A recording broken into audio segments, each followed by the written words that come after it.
Entertainment and Sports Network. If anyone knows...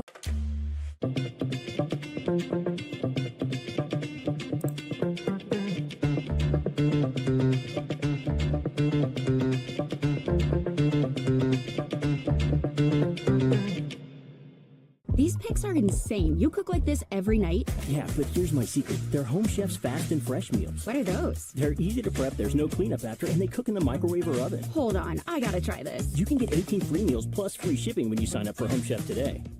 With ButcherBox, you never have to worry about what's for dinner. We deliver grass-fed beef, organic free-range chicken, humanely raised pork, wild-caught seafood, and so much more.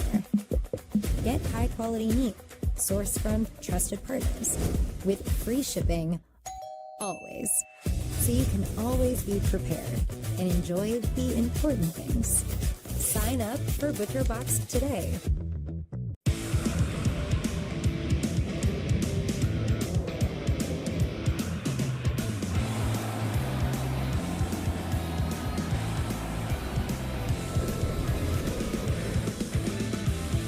The Michael K. Show on Yes is brought to you by Untuck It.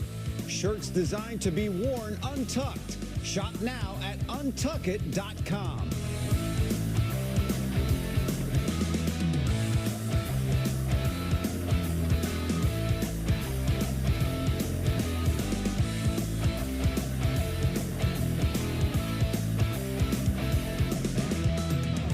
July 8th.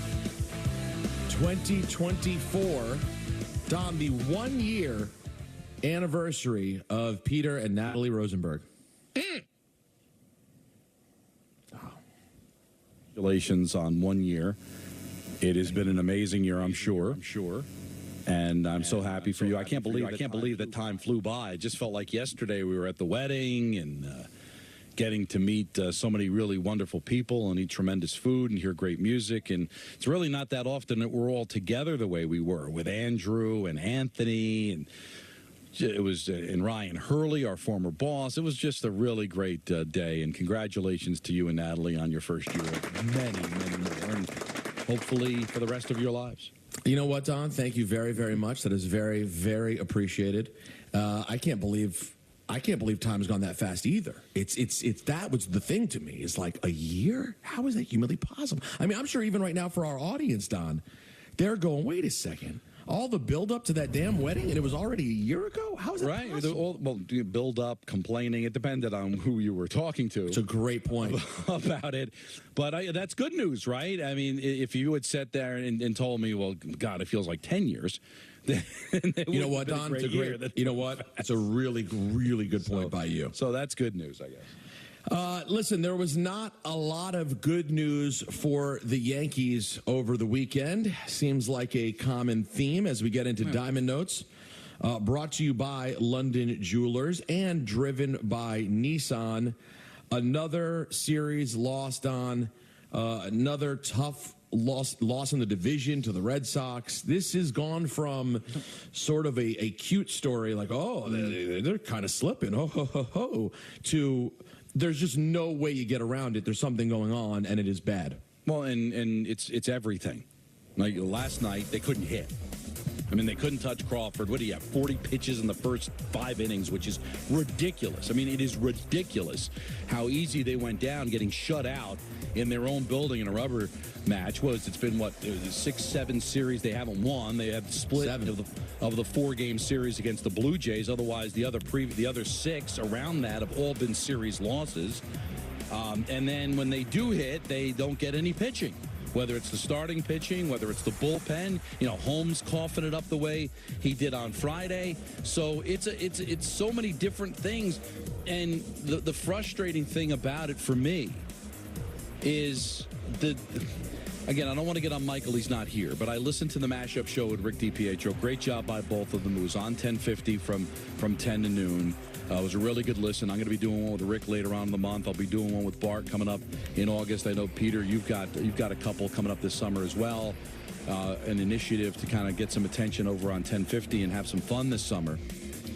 is that, blaming the injuries, man. Come on. Isn't that kind of just a tired narrative now, Peter? Well, they're injured. Well, Stanton's hurt. Well, yeah, Stanton's hurt. All right, Dominguez is hurt. Well, I feel bad that Dominguez is hurt, but do we know he was necessarily going to be the answer or supply the offense that Stanton did before he got hurt? All right, you lost Cole, but you didn't miss a beat because Heel was lights out. But now Heel's been very hittable outside of last night. There's always teams have injuries. Look how many injuries to the starting pitching of the Baltimore Orioles. Every year, Peter, I feel like it's Groundhog's Day. Every year we talk about, but the injuries, Don. The injuries, don't kill the Yankees. Don't kill Boone. Don't kill Cashman. Look at everybody being banged up. I mean, this is the third straight year in which they have lost 15 games in a 20-game span. So this is not new, Peter. This has been going on. It happened in 2022 when the second half was derailed. It happened all of last year. It's happening again this year in the second half. And it's not just one thing. It's not just one injury. There's something wrong. Can we just admit there's something wrong? Instead of always blaming injuries or circumstances or schedule or, well, nobody could stay that hot, Don. Or, hey, it's just the dog days of summer. I'm just tired of the excuses. This is not a good baseball team. And a 20-game sample size is decent enough to say something is wrong with the team. Is it Cashman? Is it Boone? Is it the players? Is it the philosophy? Is it Hal? Let's have an honest-to-goodness conversation for once, for God's sakes, on what's wrong with this team instead of making excuses all the time. It's sickening. It's sickening coming from the organization. It's sickening coming from the apologists of this organization. When are we going to start pointing fingers, Peter? When? When is that going to start to happen? Well, I think it's hard. I think one of the reasons people hesitate, Don, is because you look up and there's still 18 games over 500. Which is incredibly Listen. Well, you can't ignore it, right? I mean, the fact of the matter is they've been this bad over the last 20 games, more than that now. And there's still 18 games over 500. So it says something about how hot they were out of the gate. But I'm with you generally, Don. Like, how do you continue to give the same reasons over and over again? And frankly, Don, how many times in the offseason have we talked about, when are you going to solve the medical issues with this team? What is going on with the offseason training, with the medical staff? At some point, it can't just be happenstance always, can it? Yeah. And there was a way they sustained it, because this has been going years. But the Yankees always had call-ups. They always had guys backing up that got the job done, and they were able to survive it. But now that well has run dry. And now the injuries, I'm not saying there aren't injuries, and I'm not saying that there aren't some valid reasons from an injury standpoint that they're playing the way that they're playing, but it just becomes a tired narrative every single year. Something has to be done about it. Somebody has to come up and get the job done. So you talk about why these guys are getting hurt, but also with this organization and having the minor league system that they have and the money that's at their disposal, not just to sign free agency. People think when you're a rich organization that just comes with free agency or salary dump deals. That also means that you should have the best scouting, that you should have the best farm system, you should have the most international money to be able to pry players away from foreign countries. You should be at the top of everything. So when this all happens, that you have people that can plug in, maybe not directly plug in, but to avoid this same narrative happening over and over and over again. So something has to be done about it, and just saying, oh, well, just one of those things. Hey, we're just going through a tough patch. We'll get our guys back, and everything is going to be fine. Well, that's been the narrative for going on 15 years here, Peter. And at what point do we say that maybe it's got to be more than just the injuries and circumstances why this continues to happen? Well, that was Diamond Notes, brought to you by London Jewelers. Visit London Jewelers today at any of their 7 locations, including the Americana Mall and the Mall at Short Hills, and driven by Nissan. Hurry in. These epic offers are going fast at the Nissan Thrill of Summer sales event. Shop your local Nissan store and NissanUSA.com today.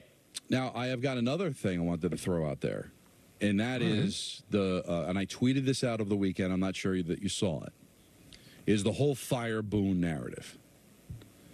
And I'm not saying that it ain't going to happen, because if they miss the playoffs, which I doubt they will, something's going to have to happen. But, Peter, this constant, nauseating defense of his players, Peter, it's got to stop. And that's the other thing I'm tired of hearing. Well, it's the 21st century. This is the way you have to deal with players. Does it have to go that far, Peter? Does it have to go that far when a guy doesn't bust it, that you've got to come up with some lame excuse why he didn't? Oh, he thought Volpe didn't bust it down the third base line. He thought it was a double play. DJ LeMahieu didn't get in a rundown. Well, this reason. Or, Grisham doesn't field a simple ground ball at center field, allowing a player to take an extra base. Well, he's got a...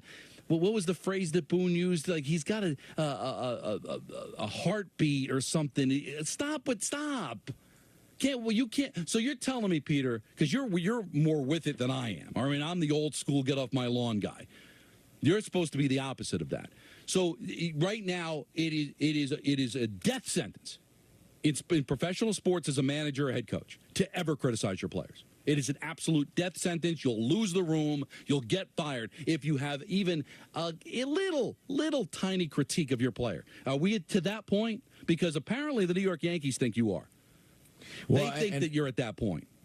And Don, not only will you lose the room or lose your job, even after years of being a player's guy. Because think about it. He's already 7 years in, Don, to defending the players. Like, he has been their guy for closing in on a decade. Like, Boone has never thrown people under the bus. He's always been that dude. Are you saying that now, even at this point, if he were to have, like, a playoffs, a Jim Mora moment, and slam the podium, you're saying now that would be a problem? He's never allowed to do that ever, no matter how long he's there. He's never allowed to get mad. That's terrible. What kind of job is that? No, and that's why I don't blame Boone. Now, you could hear me out, because this is the critique I got from people when I tweeted this out. Because my point is that it's not Boone's fault. It's what the organization wants. That's why Boone got the job in the first place. That's why Girardi was sent the door. We could talk about the analytics or whatever, and certainly Girardi has not done well since. Look what happened with Philadelphia after he got fired there. So I'm not talking about the actual X's and O's of the manager, but Girardi would call out Sanchez. He would call a player out. He would show his frustration in a post-game press conference with his team. And I think that's what got him fired. Boone is always going to be positive, and he's always going to defend his players. So to me, as a first-time manager, Peter, and a guy that I know desperately wanted that job, that he is carrying the water for the organization. Now, some people may say, well, grow a backbone. All right, well, that's easy to say. It's not your job that's on the line. And I think he's now convinced himself that that's probably the best way to do it. But there's no way you can tell me that a third-generational baseball guy is sitting there thinking it's okay that his players conduct themselves that way. There's no way. But this is how the organization wants to go about it. And now I think they're a doormat. And here's the hypocrisy of it, Peter, is this is an organization that doesn't allow names on the back. It's not supposed to be about the individual. It's supposed to be about the collective. It's supposed to be about the team, but yet it's okay to coddle those players? You're so afraid of those players. These players you won't literally allow to have an identity with their name on the back because it's all about the organization.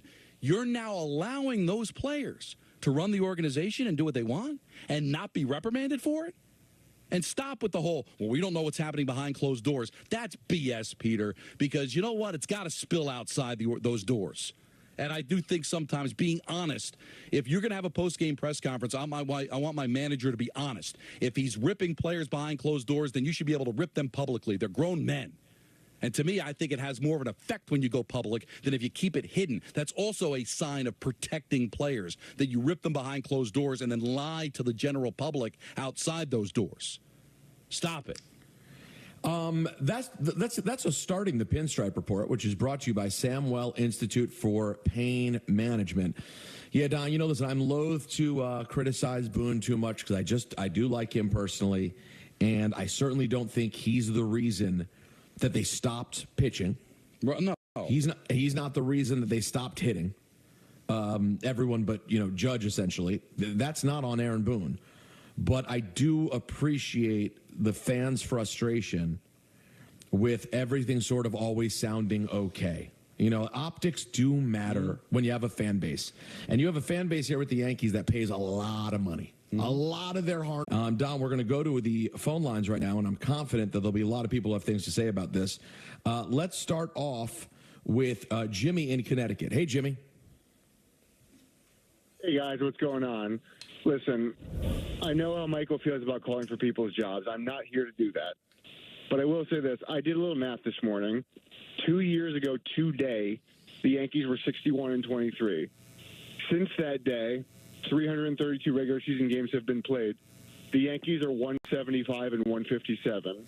That's good for a 527 win percentage, and you're on pace to win 85 games a year. That's not good enough. There's no way the Yankees hold themselves to that level.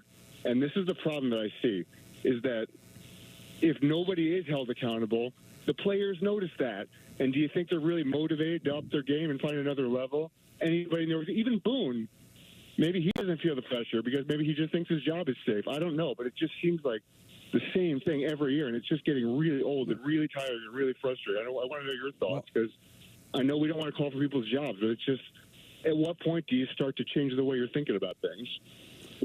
I thought about this a lot, Jimmy, when I sent that tweet out over the weekend. And I was just jonesing to get back on the air, Peter. Like, I enjoyed my vacation. It was a staycation. Got to be with the family. Got to swim. Got to do some things. But I'm a talk show host, and I have opinions, and I wanted to get them out there. And I just thought, like, what's an analogy that any of us can understand? And I just think it's human nature that when you have a boss that defends you and has your back constantly, yeah, it's a good thing. It makes you feel good, right, Peter, that the organization has your back. But at the same time, like, what's real? Like, if I get called out by John Winthrop, the pinhead suit, it doesn't make me feel good. But that makes the compliment he'll give me a week later that much more valuable, because I know he's being honest with me. That he'll rip me when he doesn't like something, but then he'll compliment me when he does like something. If everything I do is okay, and I'm constantly being defended, then at what point, Peter, do I know what's true and what's not? And then I feel like, well, I'm not being held accountable for my actions. So isn't it human nature just to kind of let it ride and feel like I don't have to please them? I don't have to be at my best behavior, because I know at the end of the day, no matter what happens, they're going to have my back. Like, isn't it human nature for somebody to take advantage of that? Yeah.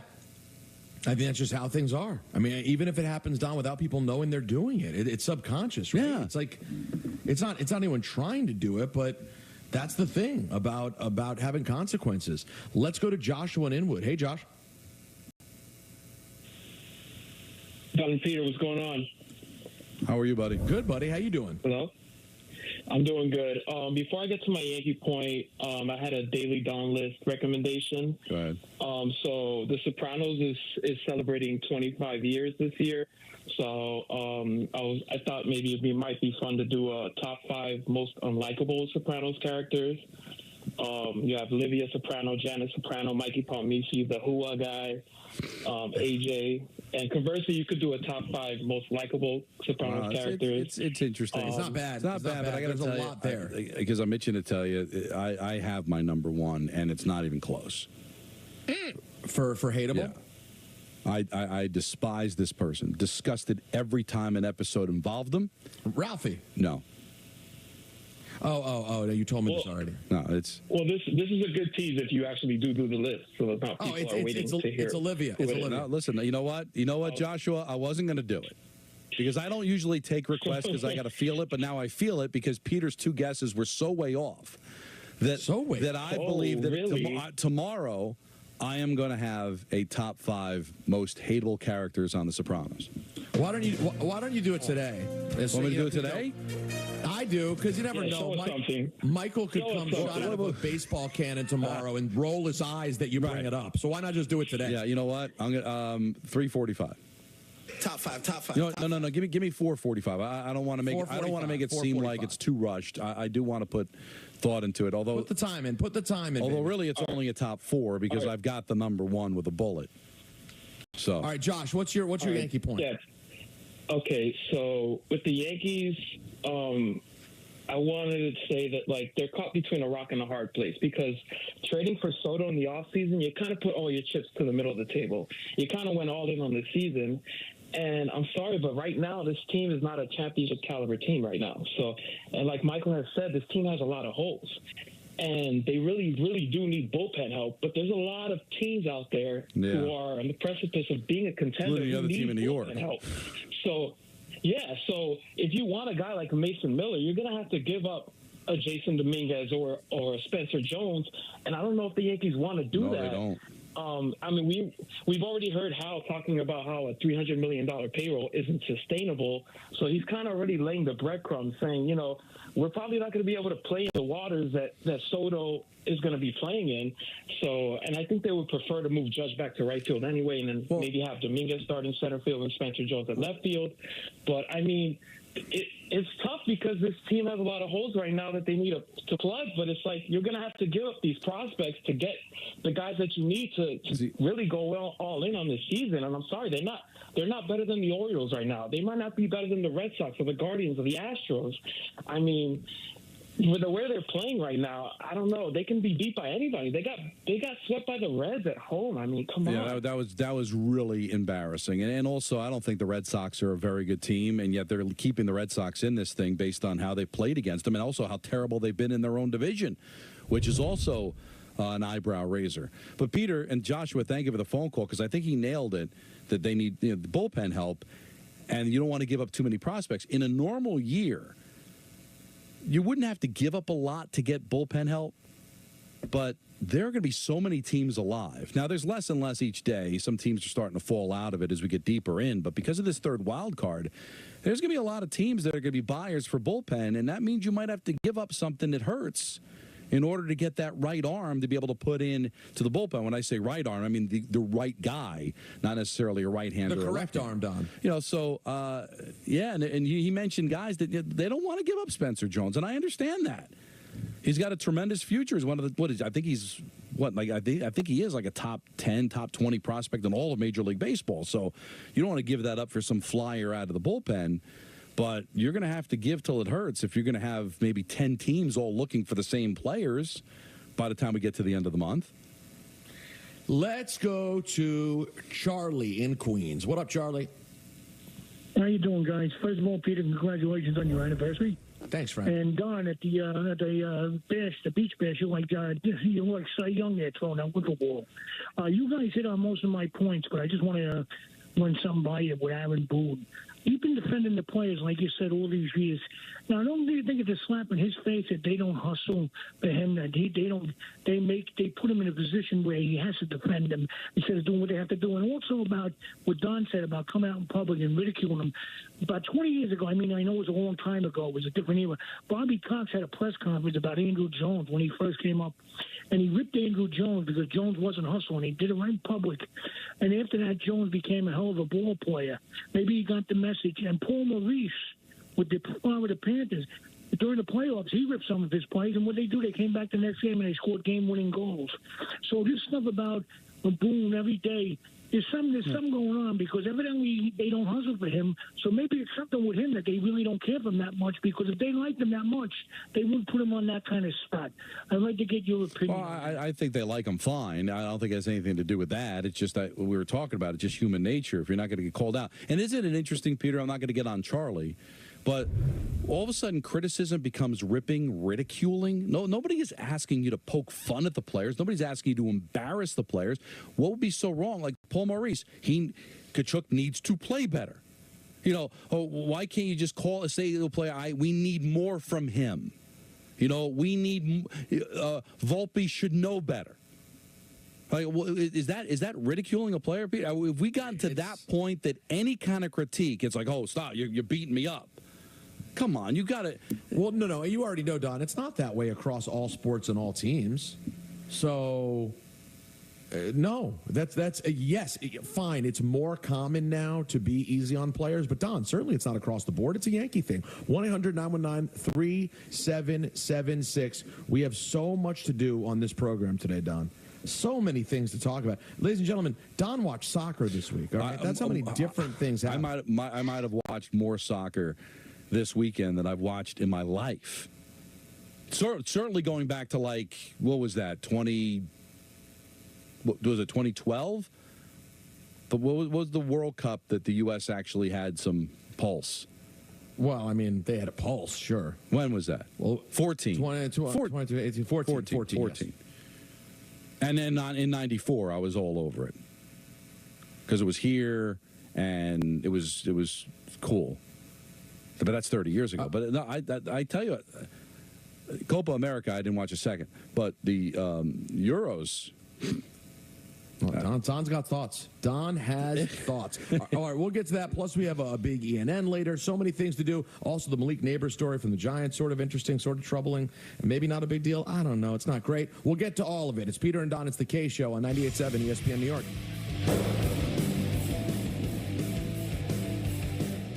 With ButcherBox, you never have to worry about what's for dinner. We deliver grass-fed beef, organic, free-range chicken, humanely raised pork, wild-caught seafood, and so much more. Get high-quality meat sourced from trusted partners with free shipping always, so you can always be prepared and enjoy the important things. Sign up for ButcherBox today. Away makes luggage and bags that make packing, compressing, cinching, zipping, sliding, and going easier than ever. Away. Switch to Square and join over 4 million businesses worldwide. More than a point of sale, Square keeps you ready for any restaurant rush. And with Square, there are no hidden fees ever. At Square, get 24/7 support to help keep lines moving. And with Square Banking, get a loan quickly for everything from small repairs to the biggest dreams. Gain time and peace of mind with restaurant tools that bring everything together. Switch to Square today. Visit square.com to get started. Hard water makes it hard to keep your home looking like the work of art you've always envisioned it would be. Culligan softeners reduce hard water buildup and your cleaning time, transforming every drop, every splash, every rinse into the fine art of a long-lasting clean. With a Culligan water softener, revel in the breathtaking beauty of your home, just the way you've always pictured it. Culligan, water you love. Put it on the rest. Put it on the rest. Put it on the rest. Never read a line of poetry, I'm not a poet, but I sit up in the back of my buttons cause I'm fresh. Never read a book on how to rip it, I just saw it, I don't need your explanation cause I'm better than the rest. Better than the rest.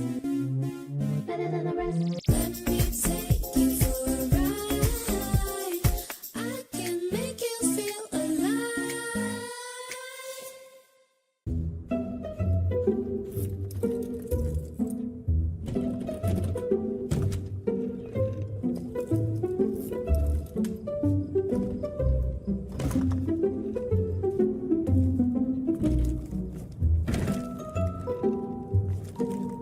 There's an easier way.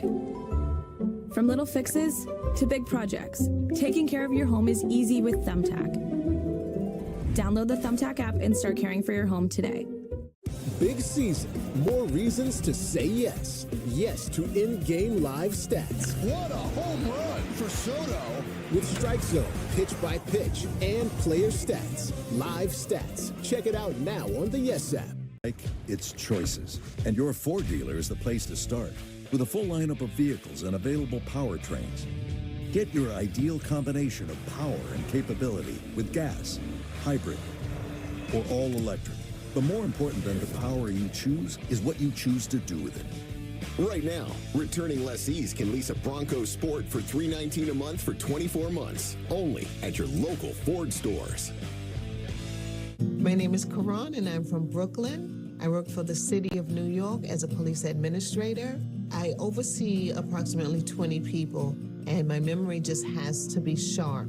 And I realized my memory was just changing. I did my own research, and I decided to give Prevagen a try. My memory became much sharper. I remembered more. I've been taking Prevagen for 4 years now. It's a life changer. Prevagen, at stores everywhere without a prescription. For years, one company has battled to deliver business products the next day with no freight charges. Now, WB Mason, with their famous fleet of trucks and drivers, faces their biggest challenge, rescuing shipping and packaging buyers from expensive freight charges. That's right. Now, boxes, stretch film, and packaging tape are delivered the very next day at amazingly low prices. So, who do you call for fast delivery and no expensive freight charges? Who but WB Mason? Chevy lets you begin every day fully charged, so you can go farther. And so can your money. Tow with confidence. Plus, stay connected with available OnStar technology. For summer adventures, Chevy's got you. Get $5,750 total value on this Silverado LT when you trade in an eligible vehicle. That's 10% below MSRP. See your local Chevy dealer. When disaster strikes, no matter where and when, cash is best. Those in crisis are able to decide where that money goes. It's easily exchanged and received across borders, and nobody knows the needs of a community in crisis better than the people within it. With cash, help goes exactly where it's needed, when it's needed. Ultimately, cash creates choice. And when it comes to what we should send to communities in need, our choice is simple.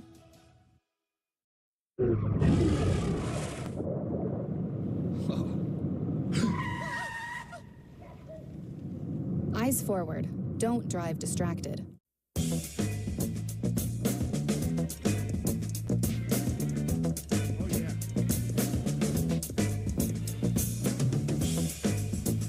at ESPN in New York, and of course, coming at you on television via the old Yes Network. Peter and Don on this balmy Monday. Don, it's hot out there today, boy. I don't know why I did it, but I usually like to do the Zoom meetings outside. It's like you're in a sauna. By the way, what were you thinking? I don't know. I wasn't. Bad job. Bad job by me. And you know what? It's a terrible job. I like it hot. And and you say, well, you got the pool, but you still got to get out of the pool. And then what happens, even we don't have the heat on the pool, obviously, but then the pool water becomes almost as hot as the air, and you don't feel refreshed when you go in the pool. I know these are first world problems, Peter, but it's hot. Listen, God bless everybody that was at the stadium last night. And I'm sure it's just as hot in Pittsburgh and looking like there was like 15 people at the Met Pirate game. But just to sit out there in that kind of humidity, oh, my God. Oof. It was nauseating. And now to pay off the tease from earlier, the heat is what actually drove Donald to becoming a soccer guy this weekend. Well, Marco's obsessed with Messi and Ronaldo. Not sure how that happened. And it's the one sport where he can ask me questions and I don't have answers sometimes because I don't know the sport all that well. But, of course, Portugal, on Friday, they were playing France. And the other guy that he knows is Mbappe. And Mbappe had the mask, so he looked like Batman. So that really, carried a lot of weight in that game. Oh, yeah. So that game was coming up at 3. So we were trying to go outside. So let's just pop on the earlier game, Spain and Germany. And Germany was the host nation for the Euros. So the crowd was crazy, although Spain definitely came prepared. And that game was amazing. And, the game ends. Germany gets knocked out. It's a big deal. So now he's totally hooked up. So in between, we ran out, played a little wiffle ball, which almost killed me. Yeah, and then we come back, and he's just, he loves it. Now, I hate to tell him that Ronaldo kind of looks cooked. He's 39 now, so you're not really seeing the best of him. And Mbappe ended up getting hurt and didn't finish the game, but he was into it, and I was into it. And there wasn't a lot of scoring, but we got penalty kicks in the one game, and then yesterday was really intriguing. What Turkey got, so. Listen, am I going to tell you that I'm also all of a sudden a soccer guy? But it was, I did enjoy it. We are on to the quarters. If that is your pleasure, or sorry, to semis. On to the semis now. Yeah, sorry, on to the semis now. That was quick. Friday was the quarters, and then the semis got going on Sunday. So the semis start tomorrow. You have Spain and France at 3:00 tomorrow, and then Wednesday the Netherlands and England. I'm telling you, we always speculate about what would it take for soccer to become like the thing in the U.S. in a real way. And I heard Michael's spiel last week. It's impossible. We'll never catch up. I'm sick of that. I do not believe the athleticism part is that we will never catch up. I think it's about an interest thing. And Don, just hear me out on this. When you see the way kids right now, like you said, you don't even know how Marco fell in love with Messi. It just happened. If we get to a point where the next, obviously it's too late for these guys, right? Like Messi's 37, Ronaldo's 39. They've been hugely impactful. Whoever the next two are, maybe Mbappe is one of them. Don, if they could get a couple of those guys to come to the U.S. at like 33 instead of 37 to 40, and they got two, so you had two opposing players on different teams, I truly think it could make a huge jump in this country. We are poised for it. The level of interest that kids have in these stars, Don, there is something to it that's a bit different than anything we've seen over the last couple of generations of soccer. True, but the one thing is, never mind an American becoming great, which obviously would help tremendously, It'd be huge. Is that soccer is the only sport in which the best league is not here. Right? Baseball, football, basketball, hockey, the best league on the planet is here. Yep. MLS, God love them, that's not the best league. And then when we get the great players like Messi, we get him towards the tail end, and it just shows you, like Messi's, however old he is, Michael, Peter, he's killing it in MLS. I'm sure Ronaldo at 39, who looked cooked in the Euros, would probably be amazing in MLS because obviously the level of competition isn't as high. But there are people that are totally into what's happening around the world with it. But I think that's where it kind of hurts with the other four major sports is until MLS becomes like the league, which that'll never happen. That it'll always be a little bit behind. But as far as like playing it, Marco loves to play it.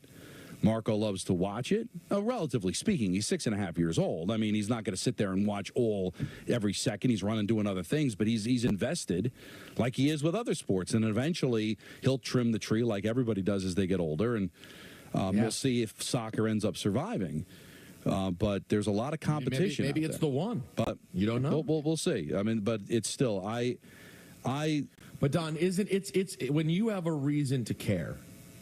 It's a meaningful international tournament like the Euros. It's a beautiful thing. It's a beautiful. And also, I mean, again, excuse my ignorance, but the World Cup to me kind of comes across the way the Olympics do to me. Like it just seems like there's things that are improper. It seems very corporate. It seems very. Like nefarious things going on, I don't know. It doesn't feel right to me. This is an odd take. No. Why is it an odd take? I'm just saying you don't think that there's corruption around the World Cup and how countries get it, and so there's a little bit of that. I don't know. When I watched the Euros, seemed to be about soccer. Now, again, excuse my ignorance because I don't know. I'm sure it's just as corrupt as the World Cup, but the World Cup's so big that you see the warts. They talk about it. All of a sudden, soccer doesn't get talked about, and every 4 years there'll be an expose on how corrupt it is. Fair. So that kind of... But the Euros are like the World Cup of Jace. I mean, it's a huge deal. But it's every year. Like, so there's something more to it. I guess it just feels like it's every year. It kind of seems like it's more my wheelhouse, where I throw the World Cup in, like with the Olympics, it's every 4 years. It's like different. So I don't know. Again, my ignorance is a mess. I guess I hear what you're saying. But the Euros are every 4 years too. So I don't know what it is about. I don't know. I just got caught up. Maybe I'll get caught up in the World Cup too. I don't know. I'm not a big fan. I'm just telling you that now that I have a son and he's interested in certain players, now I get myself a little bit more caught up in it. I'm also watching a ton more baseball than I have, because of Marco's interest in it. So I'm being thrown in. But again, I'm not trying to be any kind of an expert. I'll be the first to tell you, I don't know, I don't follow. But all I know is I sat down on Friday and watched basically a game and a half, and I was as enthralled as I would be watching any other sporting event. I thought it was really cool. So, yeah, the Euros are on the off 2 years of the World Cup years, but it just feels like those teams are always playing, and I see what you're saying, that there's something that feels a little bit more grounded in the Euros. But I don't know, man. To me, the pomp and circumstance of the World Cup and the fact, of course, that, like, I'm not as connected to Europe. So like, I don't have a team. I don't have players that I root for. So I would actually generally, and I know it's not considered nearly as great a tournament, I would care about Copa America more than the Euros because A, the United States could play, and then B, you'd have Brazil and Mexico and other countries that I felt more of an affinity for. But you know what it is, Peter? You know, you just nailed it without me even understanding it until you said it, is the pomp and circumstance turns me off. Like, I'm a guy that I just give me the sport. And sometimes I think the World Cup is just too overhyped for me and my instincts as being that guy, because you know I'm rooted in being that guy, wants to be turned off by it. Because I'm being told I have to like it. Oh, it's the world. What's the matter with you? This is the greatest sport in the world. You're the only yo-yo that doesn't like it. It's the World Cup. You have to watch. Instincts in me, as Don LaGreca being that guy, now I'm turned off by it.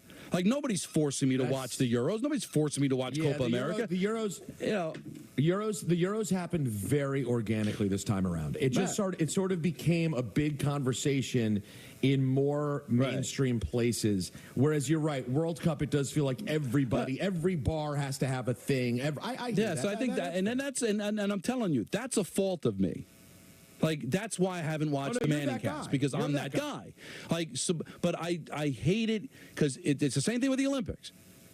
Every 4 years, I'm being told that I'm a moron and that I don't like this sport.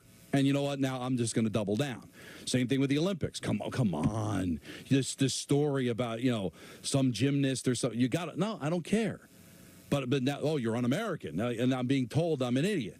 And Nancy even brought up because my son's getting. Who's telling you that though? But you know, the only person saying that is you to yourself. No, like that gets. Come on, that gets brought up all the time. How are you not? Andrew Gunling would have fights with me and Michael all the time. Like, how are you not watching this? Because I don't care. The only thing, the only Olympic sport I care about is hockey. So if you want to say I like the Winter Olympics, because I follow the hockeys, I'm a hockey guy. I'm all of a sudden going to get into speed skating or gymnastics or downhill or I don't care. But then I get told that I'm un-American, I'm not patriotic, or what's the matter? How are you not watching this? How are you not getting captivated by this story of the person whose mother had no arms and yet still taught her son how to ski? I don't care. But then I get told I'm a moron if I don't care. So then I end up hating. But the only part that I'm telling you, Don, that's not true is that you're getting told you're a moron. No, that's in your own head. No, I get because here's all Andrew's saying is you're a sports fan. Right. I'm so surprised you wouldn't be interested in watching sports. And that to me is being called a moron, because they're not saying moron, but what they're saying is like it's interesting that a billion people watched the swimming meet last night and you weren't one of them. What's wrong with you? Like, that's how I hear it. Again, this is a me problem, Peter. I need therapy. It's deep in there. No, it's in there. So I'm not. So don't rip me on Twitter. I'm admitting I'm wrong. But so I think you nailed the difference. It was very organic. On Friday, I sat down with my son. I watched soccer. Nobody was telling me I had to watch it. Nobody was telling me that what you're seeing is the greatest thing your eyes will ever see in this world. Why didn't you weep when you saw Ronaldo play? Like, nobody was telling me that, because for the most part, nobody cared. Like, the Euros isn't something that's like get thrown in the face like the World Cup is. So I guess that's where it is. Like, It's like being told by Michael how stupid I am. That's how it comes across when these sports end up coming up. Like, how are you not watching? What's the matter with you? So wait, so our Euros drop is 4 years ago? The Gunling Euros drop? It's great. Oh, listen, time, Peter. The clock is like a fan. The arms are just buzzing by. That's unbelievable. So anyways, tomorrow during the program, we'll keep you abreast of all the happenings of the semifinals in the Euros, but it has been a lot of fun, a lot of extra time games throughout the tournament. It's been and not an issue. At least the games that I watched, like, it didn't seem like there was a lot of extra time. Like, so it wasn't like, you know, how Michael flips out. Like, it seemed that didn't seem like to bother me as much with the climate. Oh, you mean okay, God, I meant extra time, like overtime. Oh, yeah, overtime. But even like the extended after like regulation and yeah. You mean Michael's favorite complaint about soccer? You're saying there wasn't a lot. But the one thing I will say, and kill me if you want. Oh God, here it comes. The flopping and the oh my God, I'm dead. And then you see the replay and they weren't even touched. It's a little much. I mean, I think if Jeff Van Gundy called soccer, he would hemorrhage from the eyes. I mean, well, that's literally never changed. I don't get it. They're athletes. Their stamina is unbelievable. These guys. So I just don't. I don't know what it is. You're trying to draw a card. It is interesting.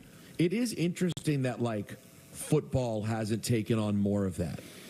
Like you rarely see wide receivers straight up flop to try to get a pass interference. But it's not just... You see it in basketball, and the highest level, of course, is soccer. But you don't really see it in football. But you know what?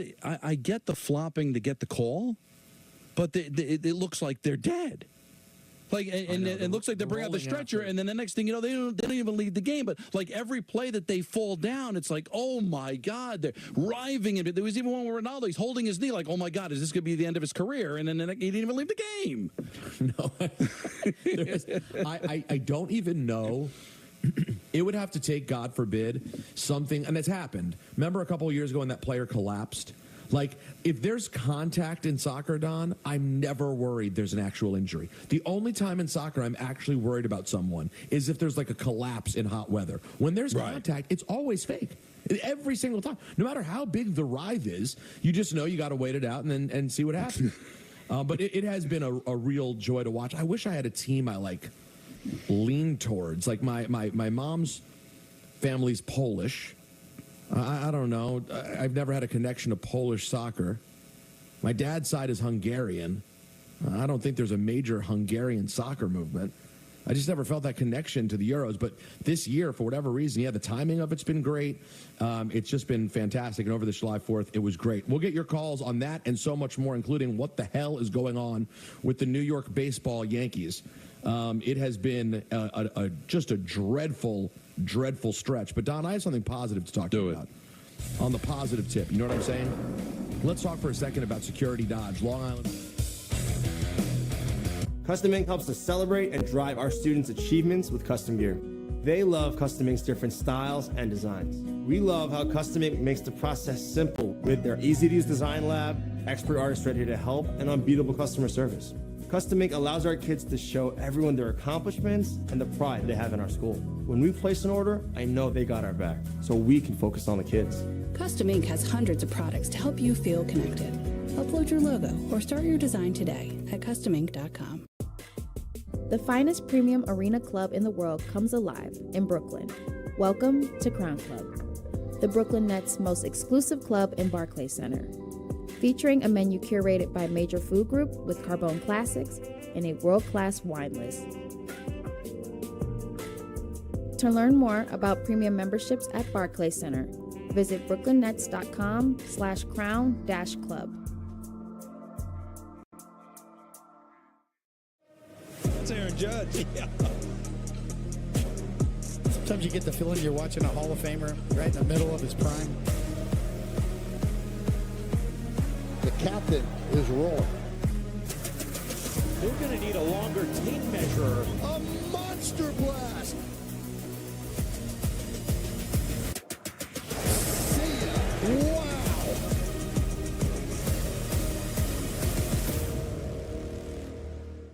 The Dunk Kings are not here. What does that big Dunkin' Ice button do? Let's see.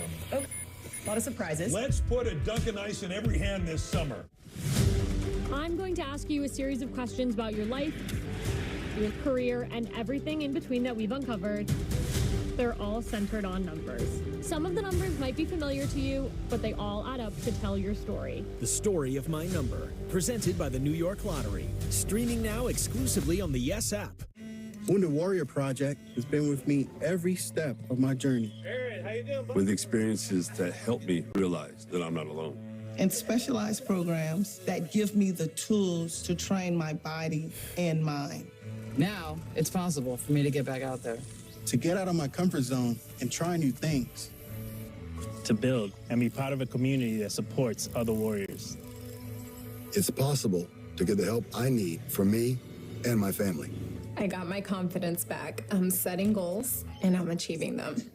It's possible to feel understood, whether it's day one or 20 years down the road, they've got your back. And as each warrior's needs evolve, Wounded Warrior Project is adapting to meet them. Because when we pull together, it's possible to go further than you ever imagined.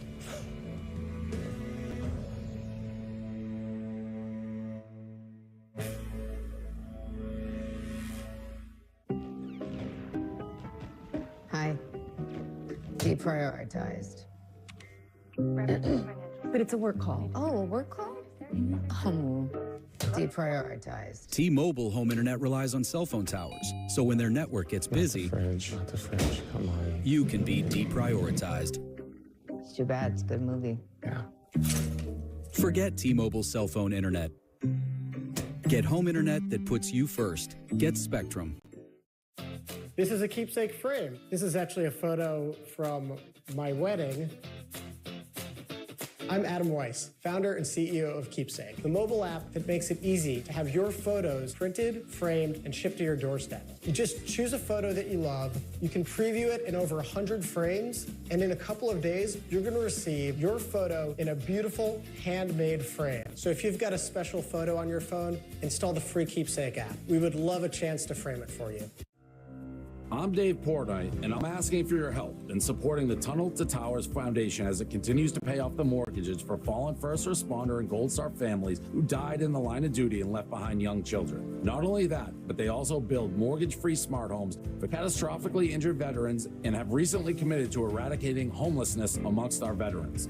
Tunnel to Towers has been caring for America's greatest heroes for more than 2 decades, and we ask you to join us on our mission to do good.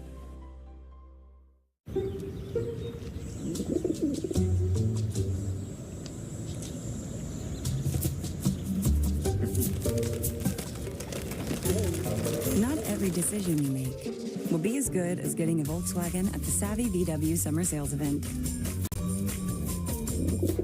2024 Volkswagen models cost less to maintain than Honda. Get 0.9% APR financing or a $3,500 customer bonus on a new 2024 Atlas or Atlas Cross Sport. When disaster strikes, no matter where and when, cash is best. Those in crisis are able to decide where that money goes. It's easily exchanged and received across borders, and nobody knows the needs of a community in crisis better than the people within it. With cash, help goes exactly where it's needed, when it's needed. Ultimately, cash creates choice. And when it comes to what we should send to communities in need, our choice is simple. Visit linkedbylovetv.org to learn more about kidney disease, transplantation, and prevention. Get the facts, get checked, and get healthy.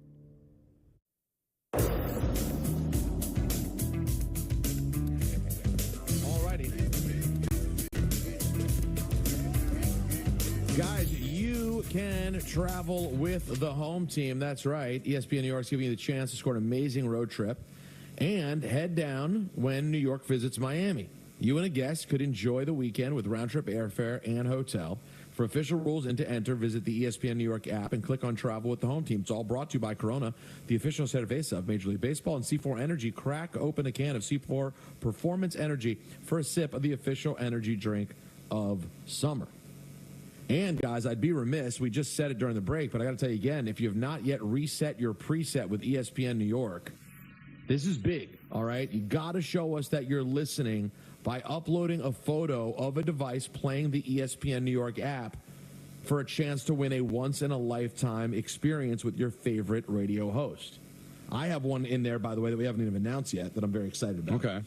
So head over to the contest tile on the ESPN New York app to enter. It's that easy. All you got to do is listen to the ESPN New York app and you can win, all right? This week's giveaway is a visit to the broadcast booth to visit Michael Kay on Thursday, August 22nd. So keep it locked all summer long for more great experiences and check out that contest tab on the ESPN New York app. Don, let's go back to the busy phone, shall we? So many people want to talk to us. Let's go to Pierre in Putnam, who agrees with you in a big way, Don. Hey, Pierre. Gentlemen, it's been a while. You know, I consider myself the fourth host of the show. Okay. And Don, you and I are in lockstep. I rant every 4 years about how much I don't care about the Olympics. I don't care about your medal counts. I don't care about the slalom. I don't care. I want to see my Mets. I want to see my Jets. I want to see basketball. I want to see American sports. The Olympics means nothing. Maybe back in the days of ancient Greece or something, we cared about this stuff. But in 2024, the Olympics is garbage. Don, once again, we are in lockstep. Well, I mean, listen, I'm not going to sit here and go as far. Strong take from Pierre is saying that the Olympics are garbage. They're just not my cup of tea because I really don't think being a sports fan necessarily translates into being an Olympic fan. I don't follow swimming. I don't follow any of those sports that are there any other time, but I'm supposed to all of a sudden care because it's the Olympics every 4 years. But I think the athletes are tremendous. I think their stories are great. So I'm not going to go as far as I think it's garbage. It's just not for me. And I also don't like the fact that I'm told that it should be because I'm a sports fan. And the same, and I kind of lump, and I don't want to have a conversation about the Olympics. We've got a little ways to go before that gets started in France in a little bit. So I'm sure this will get rehashed again. But I just look at the World Cup kind of the same way. Even more finite, because I do think a lot of soccer purists look down at us, Peter, for not being soccer guys. Kind of like, listen, I'll be the first to admit it. There's a lot of hockey in there, too. Like, you guys never talk about this. Why don't you love it? Like defensive about it. Listen, I got a lot on my plate, man. You'd be surprised the things that fall off the plate. Really. I'd be amazed. Did you watch any Wimbledon this weekend? No. Listen, the only time I got into tennis was, I told you, it was at 93, Jimmy Connor's run at the that was it. Maybe a little Agassi when there was a little person. I don't care. Like Dan Grassa, Dave Rothenberg. Whew, when they were teamed up together last week, they were talking about. Or 2 weeks ago, they were talking about tennis like crazy because they're both tennis nuts. No, I'm not a tennis guy. I locked in this weekend for Alcaraz Tiafoe. That was a fun one. Djokovic is actually playing right now. Let's keep it going on the phone lines right now. We'll talk with Matt in Long Island City. Hey, Matt. Hey, guys. On the Yankees, I think any discussion on this team, what's wrong with this team that starts with Aaron Boone is kind of missing the point. I think this is his job. His job is to be kind of the criticism sponge. To the people who are his critics, they kind of have this idea of a baseball manager as the one who's telling Volpe to run hard or how to play the infield. That's not what a Major League Baseball manager does anymore. I mean, I'm not even sure what they do day to day, but it's definitely. That's the interesting part. So you're saying they're just PR essentially, like they're there to get yelled at. I mean, it's not. It's not like football or basketball managers where they're drawing up plays before. No, I think you know what you nailed it because we can analyze, and it's starting to go away a little bit, but we can start analyzing like during football season the jobs that Saleh and Dable do because they are largely responsible for the success and failure. But I think that looking at a manager the same way you look at a football coach is ridiculous. It's folly. They don't have as much of an impact that they used to back in the day. That's why I think this is an organizational problem. I think he is doing what the organization wants him to do, and that is to be positive and be very positive in the post-game press conferences, not call out the players, coddle the players. Now, should Boone stand up for himself 7 years into his managerial career that has been, at least in the regular season, very successful? All right, that's an argument to maybe have. But, Peter, I just think he's doing what the organization asked him to do when he got the job. So I think this is an organizational problem, not a Boone problem. Yeah, I think you're probably right about that. And the caller does make a great point. Well, what is the job? It's not what it used to be, I'll tell you that. Let's go to Iggy in upstate New York. What's up, Iggy? Hi, Iggy. Hey, Don, Peter, how you guys are doing? Good. Okay, good. It's my first time calling, so I'm a little nervous. But anyway, Don't be nervous. I want to make a point on the Yankees. Why Aaron Boone doesn't put Aaron Judge to back cleanup and Soto third, and then you take Volpe to lead off. You sit him down. You say, you're going to be my hitter. I want you to be selected. Get on. And then the kid Rice, who's going to be a good ball player. He can move him over. Well, I'm going to tell Iggy, before you get all riled up, okay? Okay. They're not going to bat him cleanup because he's too good of a hitter to lose that space. Like, they don't want him not batting in the first inning. They don't want him losing in a bat later on. Listen, Alonso bats clean up for the Mets. I mean, that's what they decided to do. But they want that's why Judge was batting second for a while, because they want to try to get him as many at-bats as possible. And also, they want to make sure that he gets a swing in that first inning. And the way that things are going right now, He's not going to get a lot of runners on if he bats fourth. They might go down 1, 2, 3 in the first, and then he's leading off the second where he can't do as much damage. So the analytic world does not have the best hitter and the home run hitter batting fourth anymore. Just that doesn't exist anymore. Right. Okay. All right. Okay.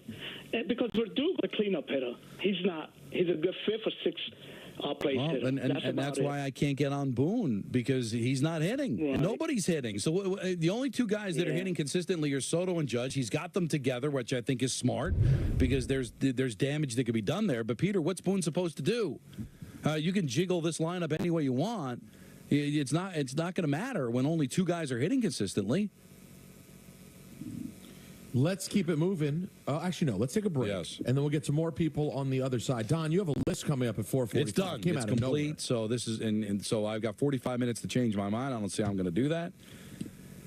And I think it's going to be a good time. I think you're going to be very, very interested to see who's number one. I can't wait. Top 5. It's top 5 most hateable characters. Yeah, most hateable, irritating, disgusted when they ever showed up on my screen. By the way, I know I'm talking to the wall here, but what a monster episode of House of the Dragon last night. Oh, it's unreal. All right, we'll talk to all of you next, right here on the K Show on Yes and 98.7 ESPN New York.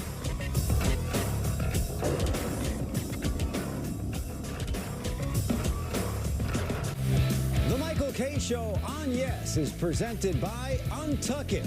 Shirts designed to be worn untucked. Shop now at untuckit.com. The best ideas come from solving common problems. My problem, like a lot of other men, I couldn't find a shirt that looked good untucked. So this became my passion, to design a shirt that captures the perfect balance between length and fit. Easy to say, not that easy to do. But with some innovative design changes, we did it. Our problem, my solution. Untuckit.com.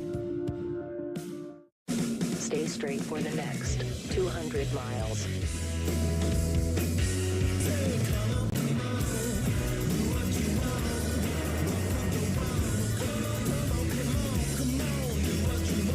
Get into an Audi and go your own way.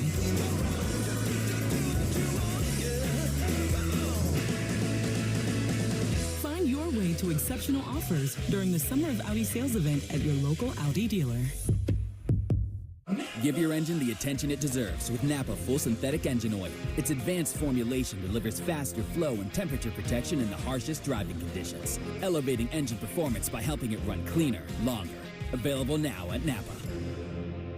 Call A.J. Perry today and we'll waive the service call fee with any cooling, heating, or plumbing system repair. The trusted technicians at A.J. Perry are ready 7 days a week to fix all your cooling, heating, or plumbing problems. Call 844-668-7555.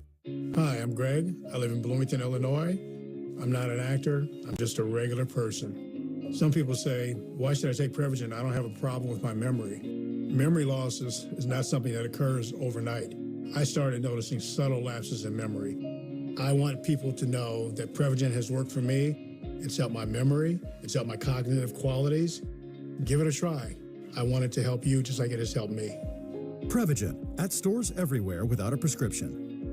Hi, I'm Russell from Domino's, and I've heard from focus groups that some people don't love our hand-tossed crust. So let's just pretend I'm the CEO of Domino's. What would you tell me? Too chewy. Too chewy. Too doughy. There is no comparison between a New York slice and Domino's. Well, let's see what they think of Domino's new New York-style pizza. I like the size of it. I like how it can fold easily. This New York pizza. This is what I look for, yeah. Good for Domino's, for real. Introducing Domino's New York-style pizza. It's Domino's for people who don't like Domino's. If there's one thing we like, it's choices. And your Ford dealer is the place to start. With a full lineup of vehicles and available powertrains. Get your ideal combination of power and capability with gas, hybrid, or all electric. But more important than the power you choose is what you choose to do with it. Right now, get the Ford Edge with 0% financing for 72 months, plus $4,000 bonus cash, only at your local Ford stores.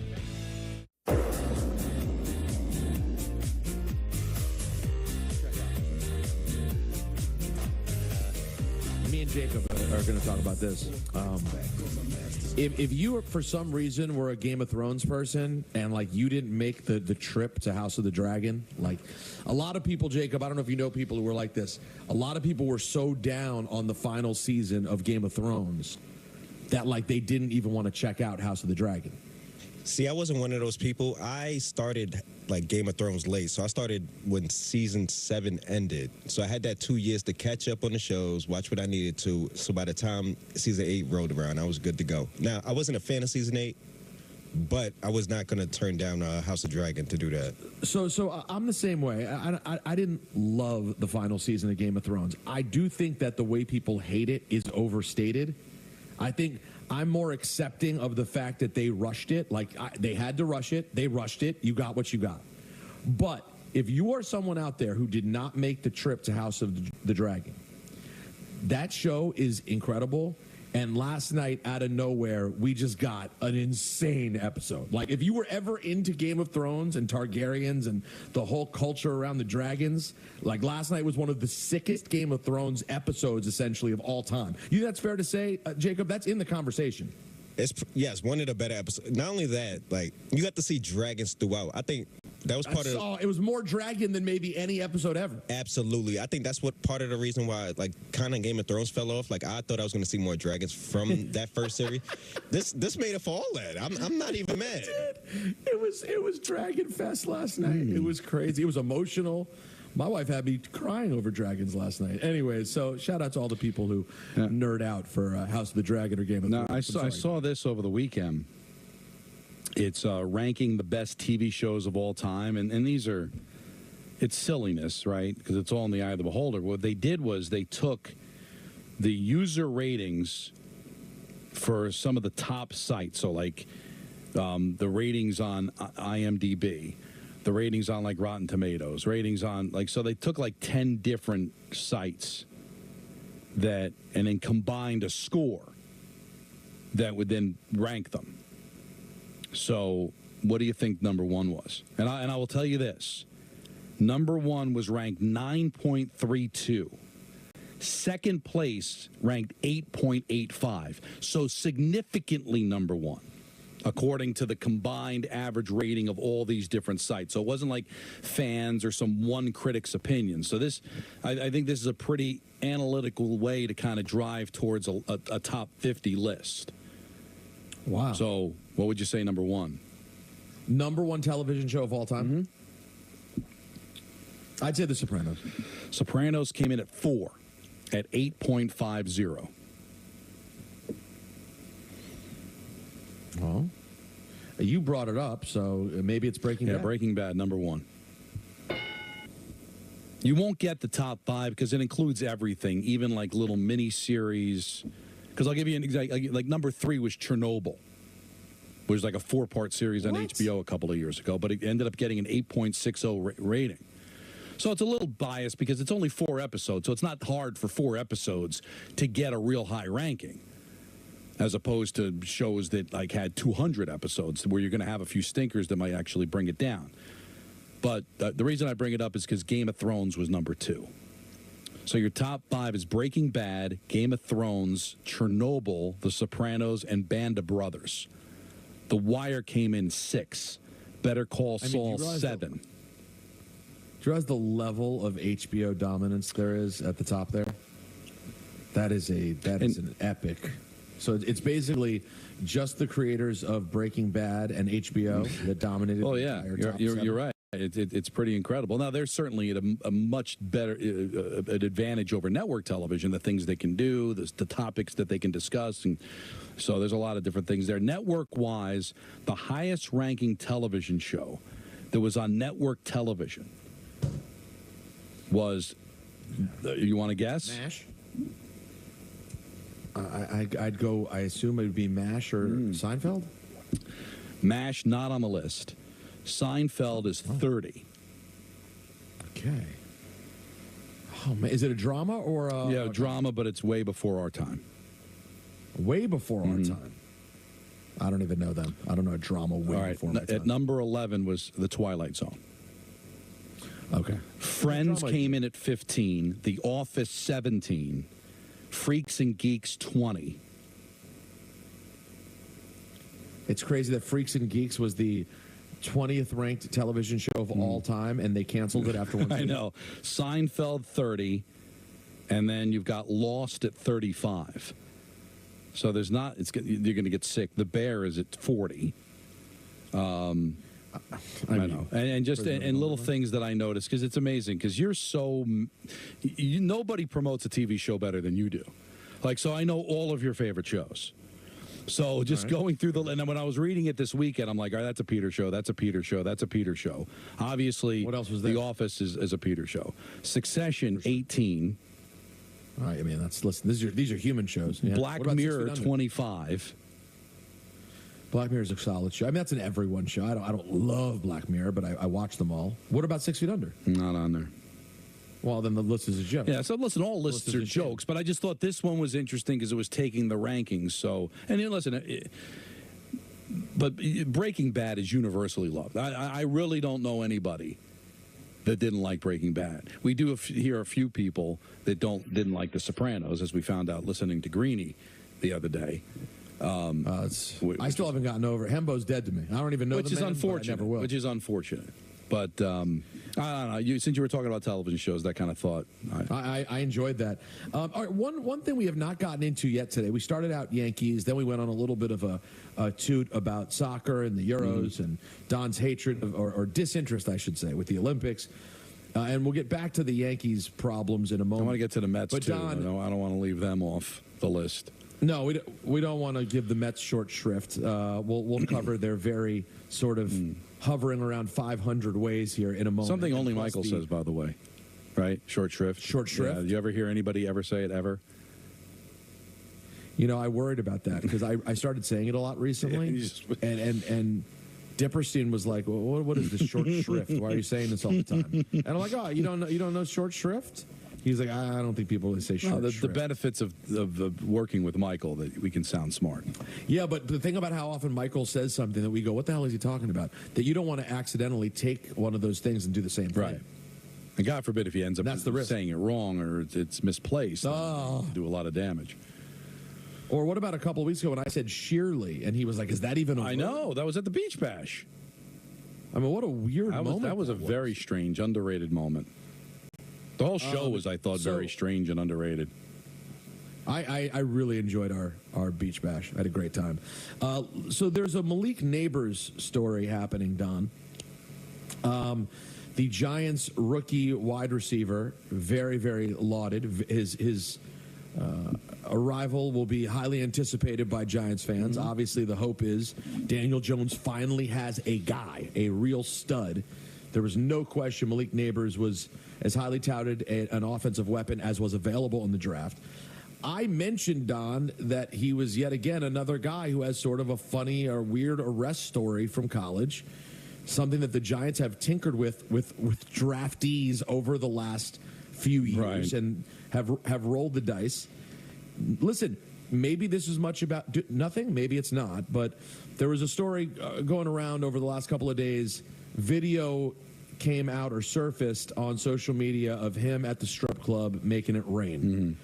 There was nothing really much more to the story than that, right? No. Just the fact that he's underage. He's only 20. Oh, so our strip club's 21? That's good. That's a good question. If he wasn't drinking, I guess it's okay. I don't know. I don't even know what the age is to get into a strip club. But either way, there was nothing particularly criminal that was going on. Right. It was more just the idea of, as your players should be getting ready for off-season, should be in the middle of off-season workouts and getting ready for training camp, he was throwing 100s in the air at a strip club. Don, does this concern you at all? No.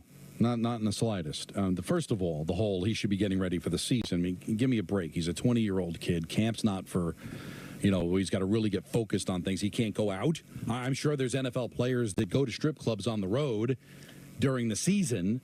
So I'm not going to kill him on, early July deciding to go to a strip club at 20. Oh, he likes naked women. Really? That intrigues me. I'm shocked by that. Is it a great optic that he's throwing money around? Well, he's got a lot of money. Is it a great look? No, but is it anything to be concerned about? Give me a break. I thought Carl Banks was great on social media. It's like it's going to be the first question when he talks to the media, and I'd like to know the person who asked the question how many strip clubs they've gone to. I mean, come on, we all have. I'm not a particular fan of it because it's almost like being hungry for a hamburger and somebody waving it in your face and me sticking dollar bills in it. So to me, it seems counterproductive. I've heard that comp before, but never with the actual sticking the dollar bills into the hamburger. Well, so just to entice them to wiggle the burger more, I guess. I don't know. I found them like boring. I always felt kind of disgusted with myself when I went. But to say that I didn't go, to say that I wasn't at 20 years old intrigued to see with a naked woman dancing in front of me. I mean, give me a break. And if I had that kind of money, would I make it rain? Maybe I would. So the idea that it's a big deal, again, it's not a great look. But come on, really, honestly, you don't, Peter. If there was social media back in the day, you don't think Lawrence Taylor was doing that? You don't think that some of the great players that you grew up, you don't think that there's a possibility, Peter, that Darryl Green might have been doing that the day before the year he was drafted at some strip club someplace? Would you be floored if that were the case? Would it change your opinion of them if you found that out? That your favorite player did that when they were younger? Here's the issue. Here's as Don LaGreca once said. Here's the issue. Is that we have this track record of potentially shaky behavior, right? And does this now add to that? Well, like, would this be different if you found out, if you saw a video of someone who had no past of any sort at the strip club? Does it feel differently than when the person has a questionable track record? But that's the issue. All right. What did he do that was illegal? Like you made a good point. If he's not drinking, then the fact that he's in a nightclub or in a strip club at 20, it might be 18 to party, 21 to drink. I don't know what the rules are, but if he was there legally, there wasn't anything that he did that was illegal. You didn't hear that he took advantage of any of the dancers. You didn't hear that there was an altercation. He wasn't carrying a gun. He didn't do anything illegal, so why should it? What, because of our moralistic lifestyle? Well, that's not the greatest thing in the world to go look at women that strip. Well, the last I checked, whether you think it's moral or not, whether you think it's right or not, these establishments are legal. If he was in there legally and wasn't doing anything illegal, then isn't it unfair to lump it in with his indiscretions of the past? Here's how I look at it, Don. Yes, everything you just said is right. I think the way that I look at it is, okay, no big deal, no harm, no foul. But you better believe, Don, no matter what you say, if something else then happens that's related to behavior in any way over the next couple of years, the first thing they're going to do is go, well, remember when we heard about going to the strip club before the season even started? You are 100% correct, but let me just challenge it is why? Because, again, have you ever gone to a strip club? Begrudgingly, I have. All right. It's not my thing. It's not my thing, but I'm not going to sit there and judge people where it is their thing. Obviously, these places do very well. They're all over the place. So, obviously, they're making money. They're in business. So, listen, I understand it's not a great look because, it's just not a great look. But I also think it's a leap to just say, well, see, if he ends up getting in trouble, God forbid, as a giant, like real trouble, well, we should have seen this coming. He was in a strip club. So's the majority of players in all sports. So's the majority of men at some point, especially when they're 20 years old. Now, if you want to say it doesn't look good making it rain because Pac-Man Jones made it rain, does that make him Pac-Man Jones? No. But I think that sometimes we get a little kooky, we get a little crazy. I will admit that it's not the greatest look in the world. It doesn't make him Pac-Man Jones. But when you add a strip club plus an old gun possession thing in college, it starts to feel Pac-Man Jonesy. Yeah, It does. That's the problem. But that's when you add them up. It's that's all. But I agree with you. Listen, no harm, no foul. But hopefully all it did was let Giants personnel know. Let's make sure we're paying attention to Malik and talking to him. Now, the gun thing bothers me, no question. But again, I don't know if the two are necessarily related because nothing illegal was happening. You know what I find interesting, and I'm not.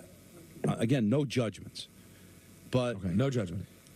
We applaud, we hoist him on our shoulders and carry him out in parades, the life that Joe Namath led. Is it really any different? You think if there was a camera when Joe Namath, we wouldn't see him somewhere? He owned a bar, for God's sakes. Got suspended from football because of it. Like, he went out and had a good time.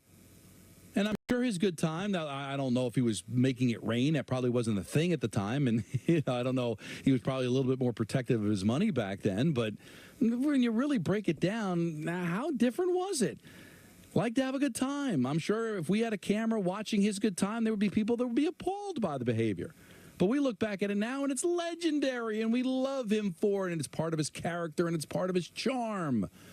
But the modern-day athlete gets held to a way different standard. All of a sudden, he's a bad guy. Now, I agree. He had the gun charge, so maybe that's something he should be a little bit more careful of. Thus, I will give you the bad optic part of it. But, God, I just think that, 20-year-olds that have money doing something legal, and then we're just going to all of a sudden become priests and judge it as, that's not what I would do. Are you sure?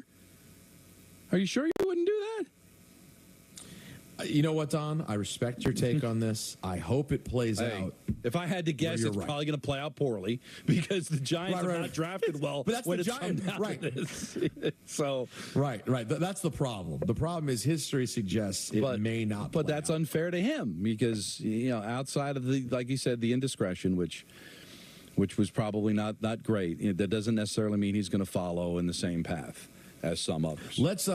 Let's go to Jordan in Florida who wants to weigh in on this. Hey, Jordan. Hey, Jordan. Oh, no. Did we lose Jordan? Talk.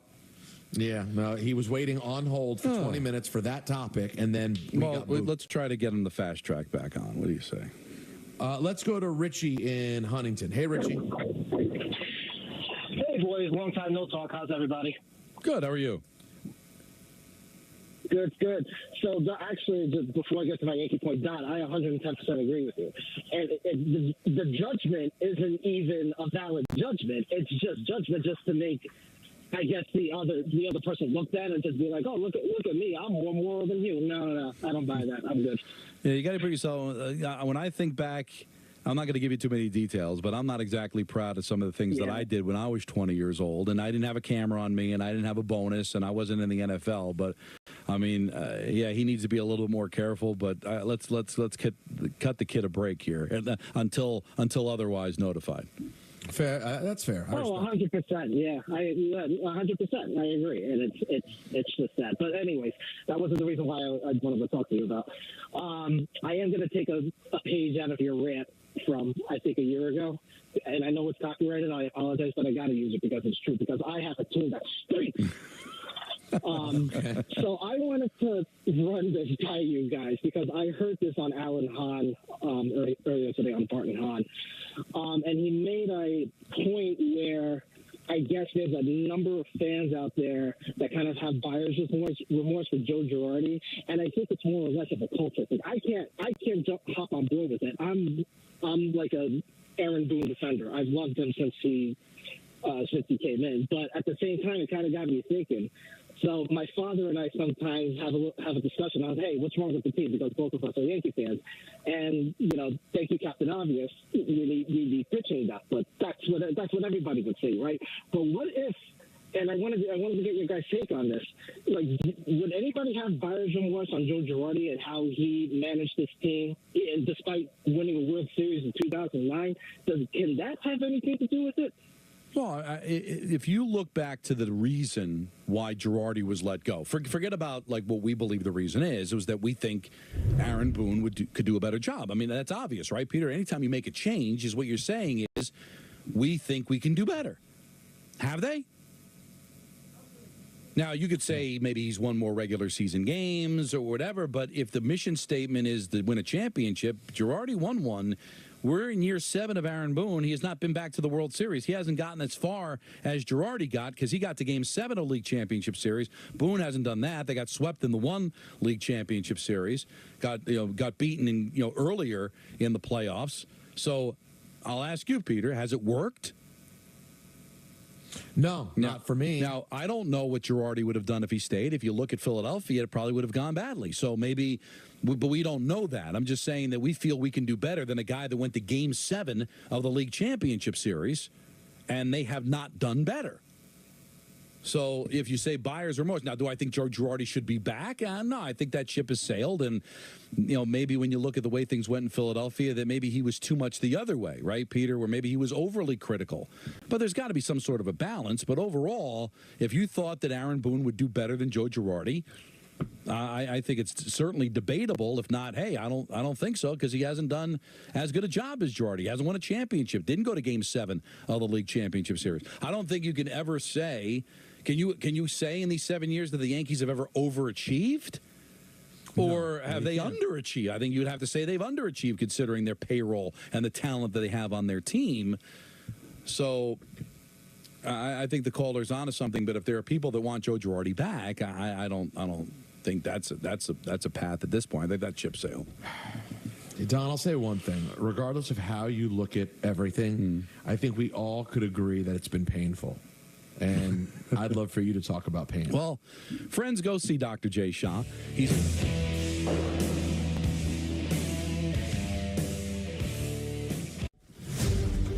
I'm going to ask you a series of questions about your life, your career, and everything in between that we've uncovered. They're all centered on numbers. Some of the numbers might be familiar to you, but they all add up to tell your story. So, Nick, are you ready? I'm ready, dude. You're ready. I'm ready. I was able to have my father's number within mine. Is it true you signed over a pasta meal cooked by your grandmother, Jenny? Joe came over to my grandma's house, and we signed a contract, and we had pasta that day, and I literally had completely forgot about that. That's pretty cool. I'm so grateful that it happened the way it happened. This is how you need to go out, leave it all out there. It was perfect. What do you want fans to think about when they see the number 23? I wanted to be somebody different on the field, the window into how I feel about playing out there. How do you know all this? What was going through my head was soak this in. The story of my number, presented by the New York Lottery. So you can go farther. And so can your money. Tow with confidence. Plus, stay connected with available OnStar technology. For summer adventures, Chevy's got you. Get $5,750 total value on this Silverado LT when you trade in an eligible vehicle. That's 10% below MSRP. See your local Chevy dealer. How'd they get so much flavor in these Skittles Littles? 'Twas I who shrunk the Skittles and packed them with a rush of flavor. Did you accidentally shrink yourself too? Yeah. Huh. Shrink the rainbow, taste the rainbow. That's Aaron Judge. Yeah. Sometimes you get the feeling you're watching a Hall of Famer right in the middle of his prime. They're going to need a longer tape measure. A monster blast. See ya. Wow. If anyone knows the joy of rescuing animals, it's me. Just ask my rescues, who are all very important members of my family. Your life can also be forever changed by adopting a shelter pet. And it's not just about happiness your pet gets from finding a loving home, but that which you'll get from bringing them into your life.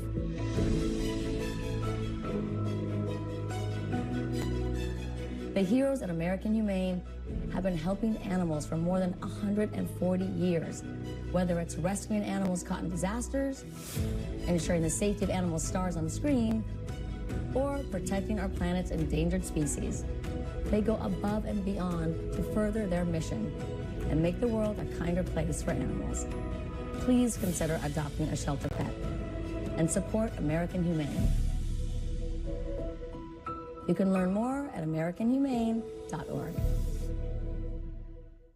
This summer, snacking just got serious. Introducing new $3 footlong dippers. The world might not be ready for them. But at $3 a pop, your wallet definitely is. Stay straight for the next 200 miles.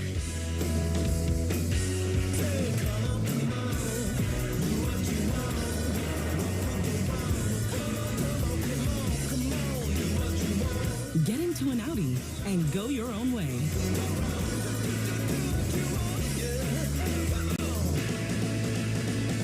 Find your way to exceptional offers during the Summer of Audi sales event at your local Audi dealer. When I hit 80, I needed help around the home. A friend of mine told me to call Freedom Care, and they'll pay my granddaughter to take care of me. Funded by Medicaid, Freedom Care allows people to choose who provides their care, and the caregiver gets paid instantly after their shift. Life is sweeter with her around. Nana gave me so much joy as a child. Now it's my turn to return the love. Call now to find out benefits and pay, and how fast you can get started. Is Cialis Daily better than Viagra? Does it last longer than Viagra? Are trial packs available? Get started today with a 3-month trial pack if appropriate at TryRexMD.com. At Bet365, we don't do ordinary.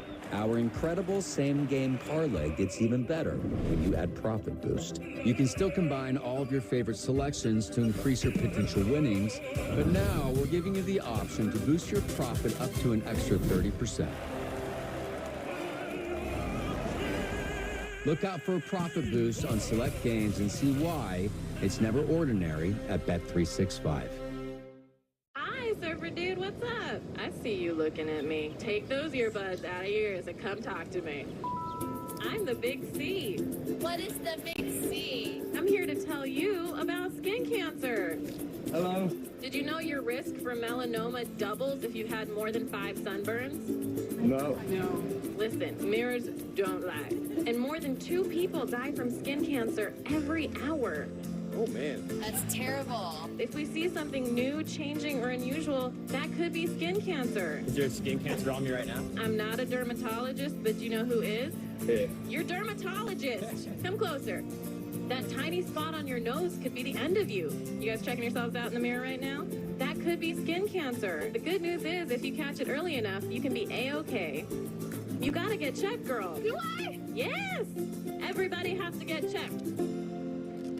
See the Big C today.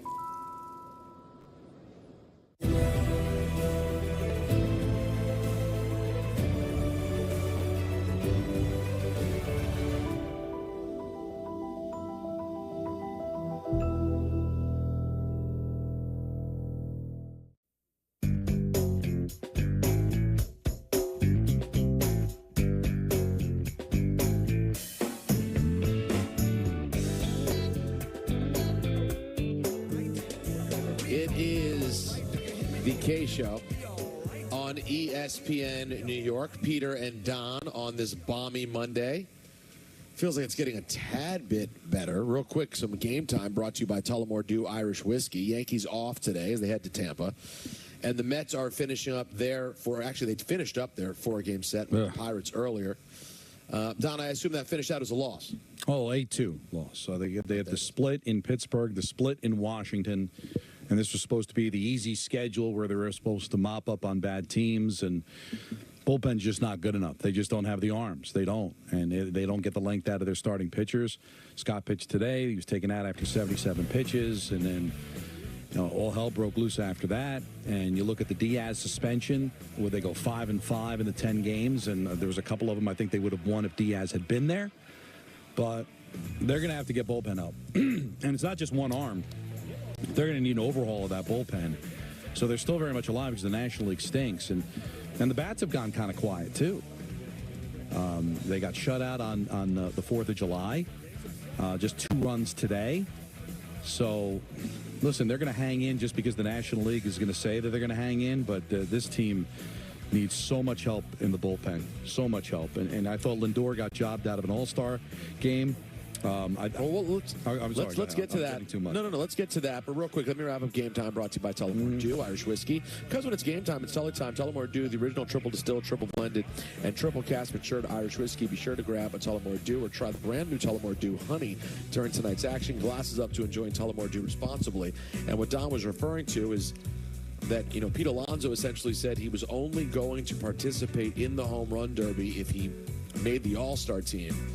And now, Don, you're among those who believe they essentially gave him the nod at Major League Baseball rather than giving it to Lindor because they also wanted to get Pete to get a little star power into the home run. Now, it's not an outrageous selection by any stretch. If you look at the numbers between the two players, they're almost identical, although I think Lindor's a better defender than Alonso is, and Nimmo deserves some consideration as well. But there is no star power in this home run derby. I mean, you don't have no Judge, no Soto, no Ohtani, and Alonso's at least won it a couple of times, so you want a little star power. So that was probably the line that was drawn, is that we can go with Lindor, but we need Alonso in the home run derby. Now, you can participate in the home run derby without being an all-star, but Alonso made that known he wasn't going to do that, and good on him.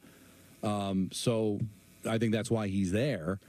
So at least get a little star power for the home run derby that I don't care about anyway, but that's a whole other story. Yeah, they can't get you no matter what. But this team just needs a lot. And I just hope they're not putting themselves in a position where they give up a lot of their future to get bullpen help. But like we said with the Yankees earlier, there's going to be so many teams that are still very much alive by the time we get to the trade deadline that you might have to give a little bit more than you want to be able to get that bullpen help. And there's not that many arms out there that everybody can go out and get. So it's been a nice story, but I think you really saw over the last week or so, I was off, so I don't know how much you really dove into the Mets, Peter, while I was on vacation. But, again, you're supposed to mop up on the Nationals, didn't. Supposed to mop up on Pittsburgh, didn't. Had a chance to win both of those series, couldn't do it.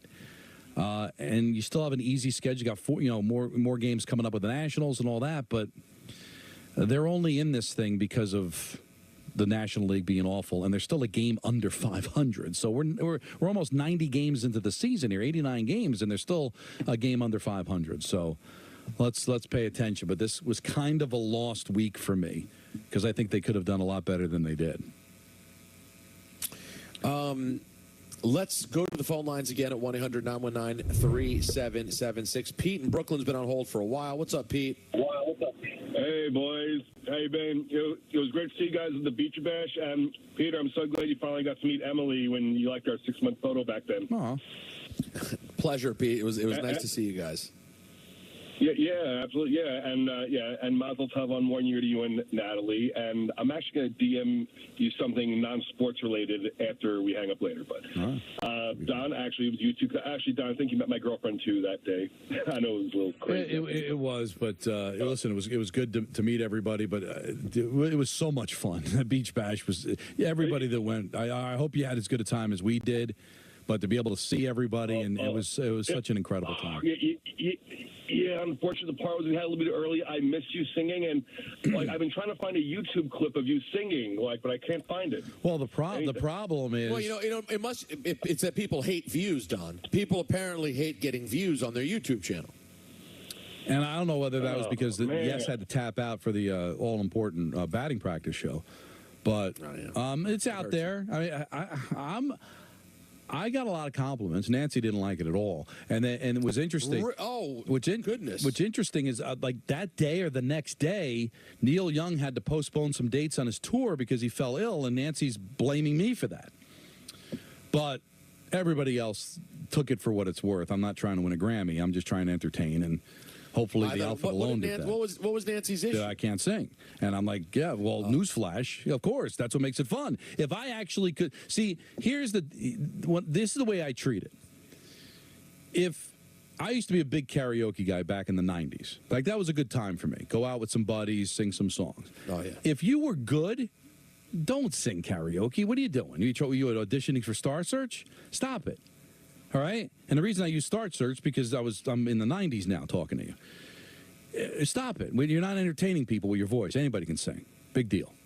It's the people that can't sing that makes it fun. Right? I mean, that's just have a good time, entertain people. But once you go out there and you're sounding great, then it's like, oh, you're embarrassing me. Now I don't want to go up, and now you change the whole mood. If you want to be a singer, then go be a singer. If you can't sing, you do karaoke. So that's kind of how I treat it. I mean, I don't want to be toned. I don't want to embarrass myself, but whatever. If I did, you were fantastic. I can't believe Nancy feels this way. I mean, listen, if someone had said their criticism was you could have done 4.5 minutes instead of the full 7, I'll have a conversation. No, why? Why? To say you weren't entertaining, that's I was actually disgusted with Michael on last Friday. Go ahead. Because he was the one to bring that up. That was too long. Well, part of the reason it was too long was the homage to Michael that I did. Then I could have kept it at 4.5, but I decided, you know what? I'm going to honor Michael. And that's what I get. Oh, it was too long. Because that's what we're worried about at the beach bash, that we stick to the clock. Oh, I was disgusted. That was the only negative. It was such a great time. That was the only negative, that he got on me for how long the song was, when 1.5 to 2 minutes of it was getting people to scream K's name. But you know what? Keep on rocking in the K world. I now regret I did it. I was about to say, I don't feel bad for you. I think you're foolish for having done it. Well, that's what you wasted your time. Well, I didn't think I was at the time. I mean, you know what, Don? In the words of someone I know quite well, he can't do anything for you. If he could have, he would have. Nobody knows that better than me. So you know what? You hit the button on yourself, Don. That's your fault. But I was caught up in the moment. It's the K show. It's the K show beach bash. It's not the Don and Peter. No, God forbid they do that. Apparently somebody will get the shakes if our name's on the show. It's the ESPN New York. But I wanted to roll into just the moment. You know, what do they say? You want to turn into the curve, right? The skid, right? You want to lean into the skid. I'm just God forbid that I be a team player. So you're criticizing me for being too selfless. Yeah. That I should be more of just a me guy. Yes. And then the person that I'm honoring, you're right, I'm the schmuck. Thank you. Well, I'm glad it took you working it through. You had to work through it. I know, but you know what? But you got there. I'm not a bad guy for it. And you know what? I probably would do it again because you know what? I want to be a team player as long as the team's together. Let's go to Frank and Clark. Hey, Frank. Hi, Frank. How you doing, guys? I got a couple of things to say about the Yankees. Just give me a couple of seconds here to air it out. The Yankees right now are putting a Band-Aid on their team. They're changing the batting order. You can change it all you want. They're not hitting. You can put anybody where you want. They're still not going to hit. What they got to do is make a drastic move. You got 3 players that shouldn't be on the team. Gleyber Torres, LeMahieu, and Rizzo. Send them down to the minors or trade them. Bring up some of those young studs.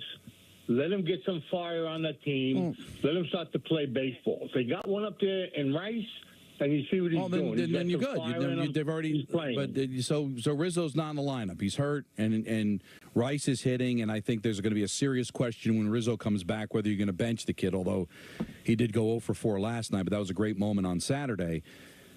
Who wants Gleyber Torres? Right. Who wants Gleyber Torres, Frank? What are you going to do? You're not sending him down. Well, trade him or release him. You got to get rid of him. One way or the other. You got to bring in new blood. Another thing is with Aaron Boone. I'm going to tell you now, Aaron Boone is not going to bring the Yankees to a World Series. He's got issues with the players. He's too friendly with the players. But that's what they want, Frank. I want a manager who's a boss. Okay. You screw up. Lay it out in the dugout like Billy Martin did. Let him have it. All right, but I'm with you, Frank. I agree with you. I agree with you, but they don't want to do that. So if they fire Boone, they're going to bring in somebody that's like Boone. And I'd like to know who's Billy Martin now. That's the other problem, Peter, is like the guys that I'm asking for, the guys that Frank's asking for, who does that? They may not be as apologetic as Aaron Boone is about his players, but who's Billy Martin now? Who's doing that? No, but it's a different position now. I think all the people that want Boone gone, that's too easy. It's too easy. It goes deeper than who the manager is. This organization has lost its way. I really believe that. And the other thing, they got to start reevaluating their mission statement. Because if their mission statement is I got to win a championship every year, then do better. Because you're just another team. What makes Peter forget about the history? What does history mean? Larry Bird didn't win the Boston Celtics the NBA title this year. Robert Parrish didn't win it for him. Those players did. You know, McHale didn't walk through that. Is Patrick Waugh helping the Canadians win a championship? It's been over 30 years. All right, is Roger Staubach coming out and winning a championship for the Cowboys? They've gone over 25 years since their last championship. So forget about history. History doesn't help you. Other than the history, the illustrious history of the New York Yankees, what exactly separates them from everybody else right now? They're a team. They're a team. A flawed team, just like half a dozen other teams in Major League Baseball that have aspirations for a championship. Year to year, Don, year to year, they win more games than most teams. All right. They are a team you can count on being good every year. I think that is a fair thing to say about this baseball team. But is that their mission statement? No. You know what? You know what, Peter? I think it is. But that's not what they make public. I think behind closed doors, they're perfectly happy with winning 100 games and making the money that they make. And sure, they want to win. But that's another thing that I have a problem. And again, I want to pick on Michael. Hal Steinbrenner wants to win. Oh, well, should we buy him a car? Of course he wants to win. Every owner wants to win. Peter, everybody wants to win. But this whole, we're the New York Yankees. If we don't win, it's Dale Earnhardt. Second, what is it? The second place is first loser. You know what? You're selling that, but what is it? Actions speak louder than words, man. I mean, you're just a team. You're a team. You're just a squirrel trying to get a nut like everybody else. You walk around like you're special, but are you really? I'm not insulting the Yankees. I'm actually complimenting them. I'm just saying that because they do, you're right, they do better than most teams. They win more games than most teams. But they walk around like if I don't win a championship, then we're disgusted. Okay, no championships for 15 years. Brian Cashman lose his job? Aaron Boone, 7 years. Has he come close to losing his job? The players, they make mistakes. They get apologized for. Nobody gets called out. So I'm not saying it's a country club, Peter, but for a team whose mission statement is win a championship or be disgusted with yourself, is that what we're seeing? Do they conduct themselves that way? Or do they conduct themselves like every other team in baseball? If the mission statement is win a championship or be draped in filth, they've been draped in filth. Don. Right, and is anybody held accountable for that? That's what I'm asking. If that is your mission statement, then what you're telling your fans, that's why one thing I want to do, I want to apologize to the fans that I say that they're when I get crazy about them being spoiled brats. I'm going to start backing off on that because you're being told by the organization that you should go take a bath and get the filth off of you when they don't win a championship. But yet no one is held accountable when they don't. So basically since 2009, according to the mission statement, they have failed every year. And the only person that I've seen that was held accountable for it was the last guy to win him a championship, Joe Girardi. Otherwise, Brian Cashman's got a job for life. These players can do whatever they want. So, hey, Don, you know what I'd like you to do for a second, if you will? Yeah, shut up. Well, sure. And I'd love you to think about resetting your preset with ESPN New York. Yeah. Here's what you got to do. If you're out there listening to us right now, this is an incredible contest. All you have to do is show us how you're listening to ESPN New York. That's right, the ESPN New York app. Go download the app for your chance to win a once-in-a-lifetime experience with your favorite radio host. All you got to do is go to the contest tile on the ESPN New York app. This week's giveaway is a visit to the broadcast booth to hang out with Michael Kay on Thursday, August 22nd. Yay! And we have a lot more contests where that came from. Keep it locked in all summer long to the ESPN New York app for more great experiences. Top 5 coming up. And now, Don, I have a message for you. Yes. And given how you're feeling and the way that you're expressing yourself, I hope you pay attention because it's from our friends over at BetterHelp. I don't know about you, but for me personally, I have a tendency to compare myself.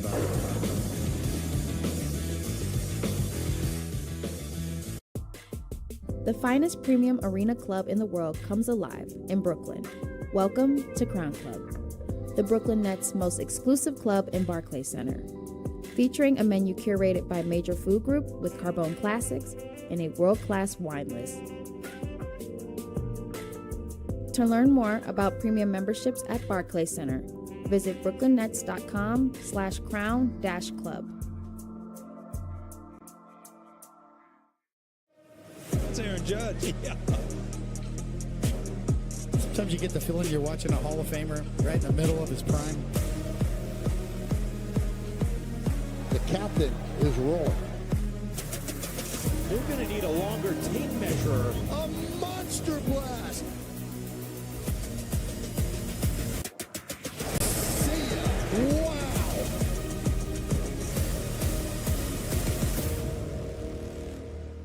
When you trade in an eligible vehicle that's 10% below MSRP. See your local Chevy dealer. You can go up to 300 miles farther per year with BP's Amoco Ultimate with Invigorate compared to regular fuel. So you can go farther between fill-ups. What will you do this year? Will you go on exciting adventures? Or will you see the everyday?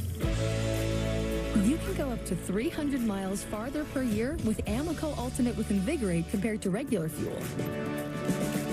Available at BP and Amoco stations. My dad, he's a double amputee, and he's one of my favorite people in the world. To me, a hero is someone who fights for our country and freedom. My dad is a hero. Homes for Our Troops built this house, and it's basically made for him. My dad can get through the wide doorways. When he is making our lunch, he can reach anything we need. He'll help me build tiny projects. Life is good here. Without Homes for Our Troops, we'd be living in a home that didn't have all these features that helped him. Homes for Our Troops builds and donates specially adapted custom homes nationwide for severely injured post-9/11 veterans and enables them to rebuild their lives. If they get a new house like this one, it'll help them do normal life. My dad's not just a hero, he's my hero. Join our mission at hfotusa.org. Visit linkedbylovetv.org to learn more about kidney disease, transplantation, and prevention. Get the facts, get checked, and get healthy. What if you went to your secret hiding place and found this? All drug use comes with risk. Before those risks become real, know that you can quit. For help with drug use, call 1-800-662-HELP for free and confidential information and treatment referral. Or go to samhsa.gov/knowtherisks. Chris Sheeran back here for the Michael K. Show. These highlights are brought to you by Montefiore Einstein, the official hospital of the New York Yankees. And this one is sent to left field. That sends Verdugo back, and he has done it again. Career homer in this ballpark. And here comes the ball. And Devers finally swings out on 3-0 and lifts it into right. It gets down in between Abreu, and here he comes to second. A good throw at Adam, but it was off the time run. Judge is gone. He went, and that's a scrub. This Yankee-Red Sox current battle on the ground. The one hopper. Soto goes to third. Hamilton throws up 0-2. Left field, heading over O'Neill. He's there to make the play, and Soto, after getting that ball is smashed to left field. A one-look from Verdugo, and Rafael out good, and Rafael single and a homer for Devers, and this one is driven to center field. He's watching it. He thinks he did it again. Oh my God! Devers cuts off the him.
We're doing the list, Michael. I don't care if you don't like it. The Daily Don! I'll fight to the death for this list.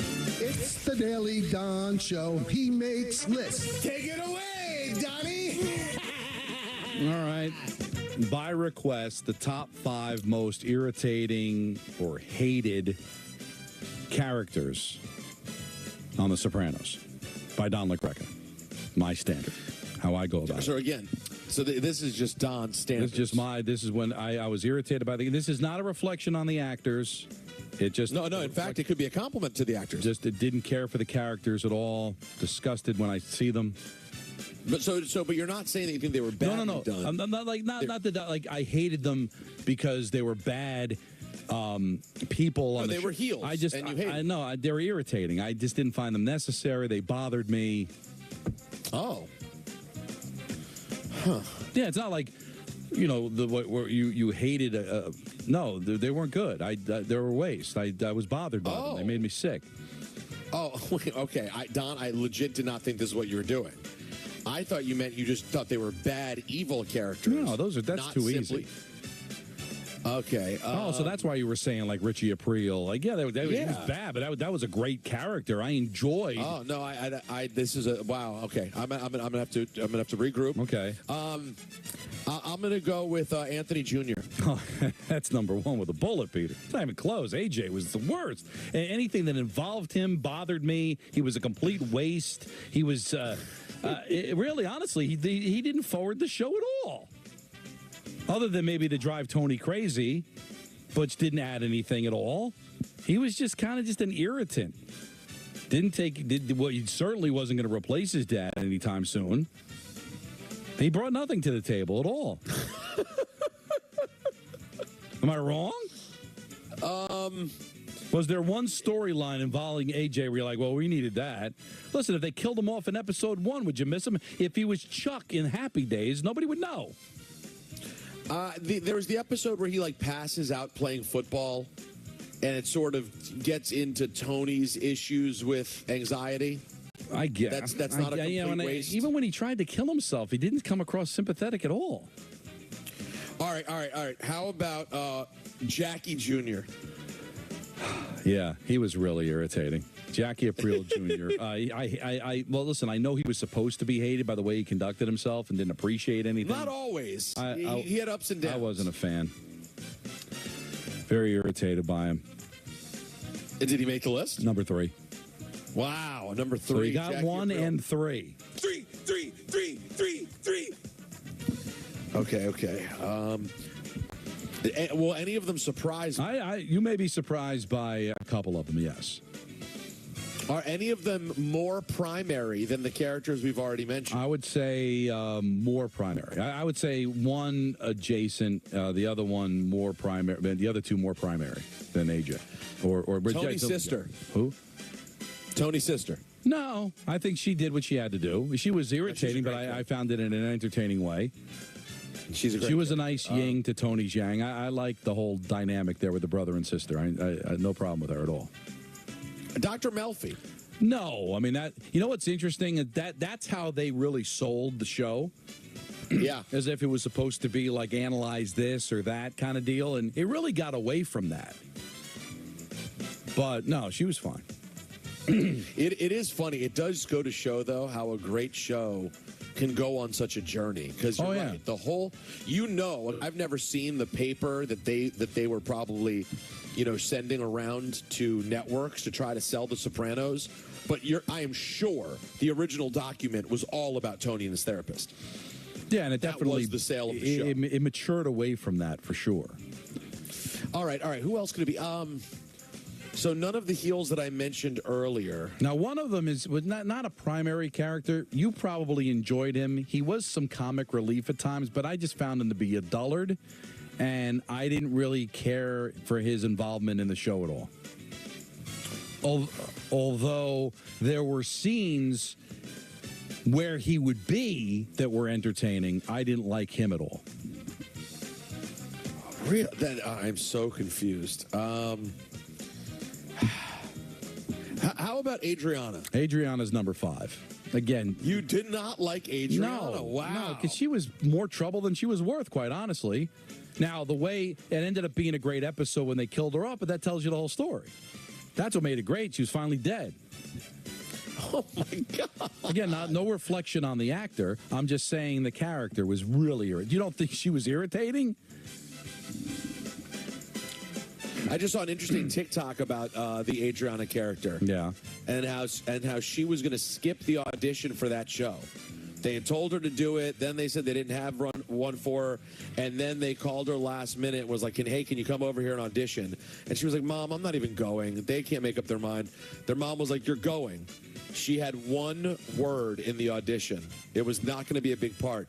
And her mom's advice was like, say that one word as over the top as she, I think it was like literally just like, Christopher, or something like that. And it landed the part for her. And it made it even, her voice was just so irritating. It was just so really stereotypical, like Jersey. It was too over the top for me.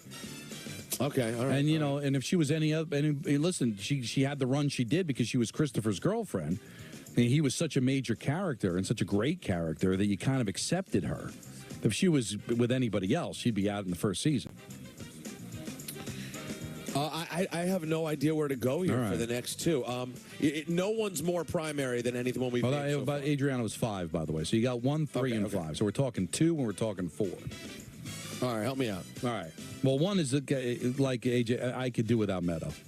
She bothered me too. A lot, just really irritating problems. I'm good. I'm really both the kids, but AJ was way more irritating than Meadow.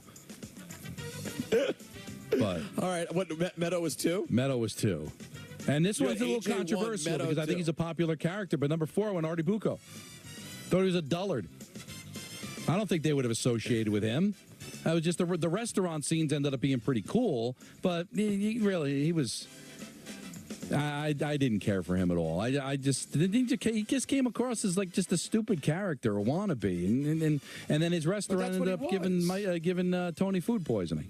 Artie Bucco. But that's what he was. Artie Bucco, but that's kind of what the point of the character was, right. Was that useless. He was a square who hung out with and I'm them. good. And then they had tie into like his restaurant. Like, I don't want stories about him and his wife. You didn't find that irritating and boring? No. All right, well, that's you. That's and what you come up with your own list. So number 5, Adriana. Number 4, Artie Bucco. Number 3, Jackie Aprile Jr. Number 2, Meadow. And number 1, AJ. Top 5.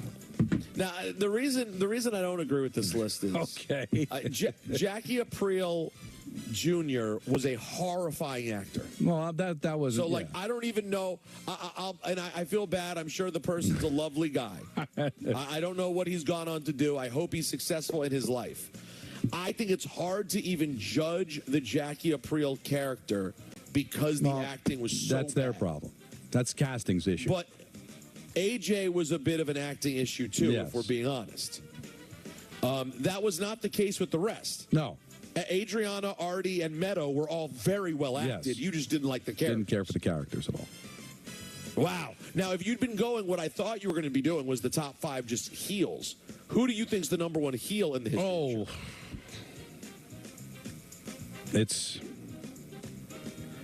It's got to be either it's between. No, you know what? Tell me when we get back. We got a big 5 o'clock hour. We got to get back to the phones. Huge. We got Yankee calls. You'll never believe it. People want to complain about Aaron Boone. Is it even possible, Don? I don't know if you're shocked by that. We have Richard on hold. So many different things to do. We'll talk a little bit more about the Mets. It doesn't seem that people were too alarmed about Malik Neighbors. A lot more to do. Peter and Don on the K Show on ESPN New York.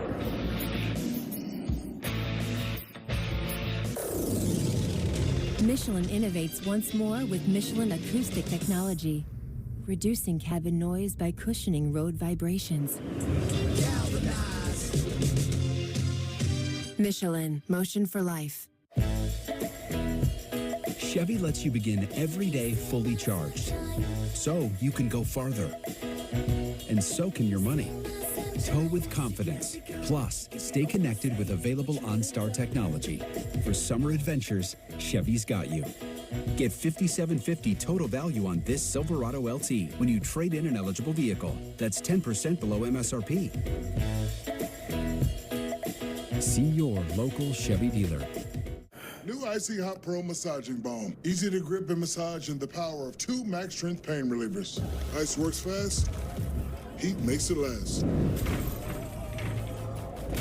New Icy Hot Pro Massaging Balm.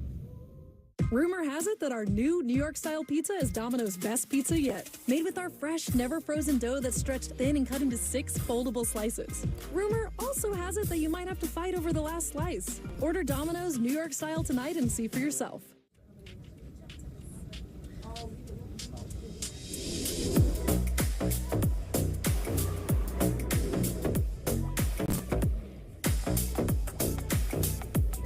Starburst gummies, different every time. When I hit 80, I needed help around the home. A friend of mine told me to call Freedom Care, and they'll pay my granddaughter to take care of me. Funded by Medicaid, Freedom Care allows people to choose who provides their care, and the caregiver gets paid instantly after their shift. Life is sweeter with her around. Nana gave me so much joy as a child. Now it's my turn to return the love. Call now to find out benefits and pay and how fast you can get started. This is a keepsake frame. This is actually a photo from my wedding. I'm Adam Weiss, founder and CEO of Keepsake, the mobile app that makes it easy to have your photos printed, framed, and shipped to your doorstep. You just choose a photo that you love, you can preview it in over 100 frames, and in a couple of days, you're gonna receive your photo in a beautiful, handmade frame. So if you've got a special photo on your phone, install the free Keepsake app. We would love a chance to frame it for you. Stay straight for the next 200 miles.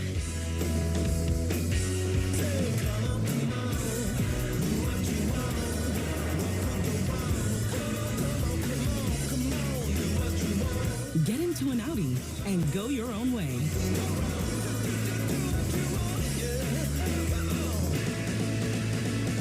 Find your way to exceptional offers during the Summer of Audi sales event at your local Audi dealer. Do you suffer from knee pain? Ever been diagnosed with osteoarthritis or worried about the risks involved with knee surgery? It hurt all the time, like the nerves were rubbing against each other. I was at the point of either replace my knees because I'm tired of this pain. Get the relief you need without surgery. We're Arthritis Knee Pain Centers, the premier leaders in non-surgical knee pain treatments. Instead of surgically replacing your knees, our state-of-the-art procedures replenish the depleted natural cushioning in your joints with an FDA-approved shock-absorbing gel, without surgery and without downtime. After the first injection, I knew it was going to work. We've successfully treated thousands of patients. Medicare and most private insurance cover this procedure. Full motion, no pain, walking, everything just back normal like it used to be. Locations in Garden City, Smithtown, and Wall, New Jersey. Call 1-800-834-5911 for a no-charge, no-obligation knee pain assessment or go to arthritiskneepain.com. It's going to be an exciting series here against the Rays.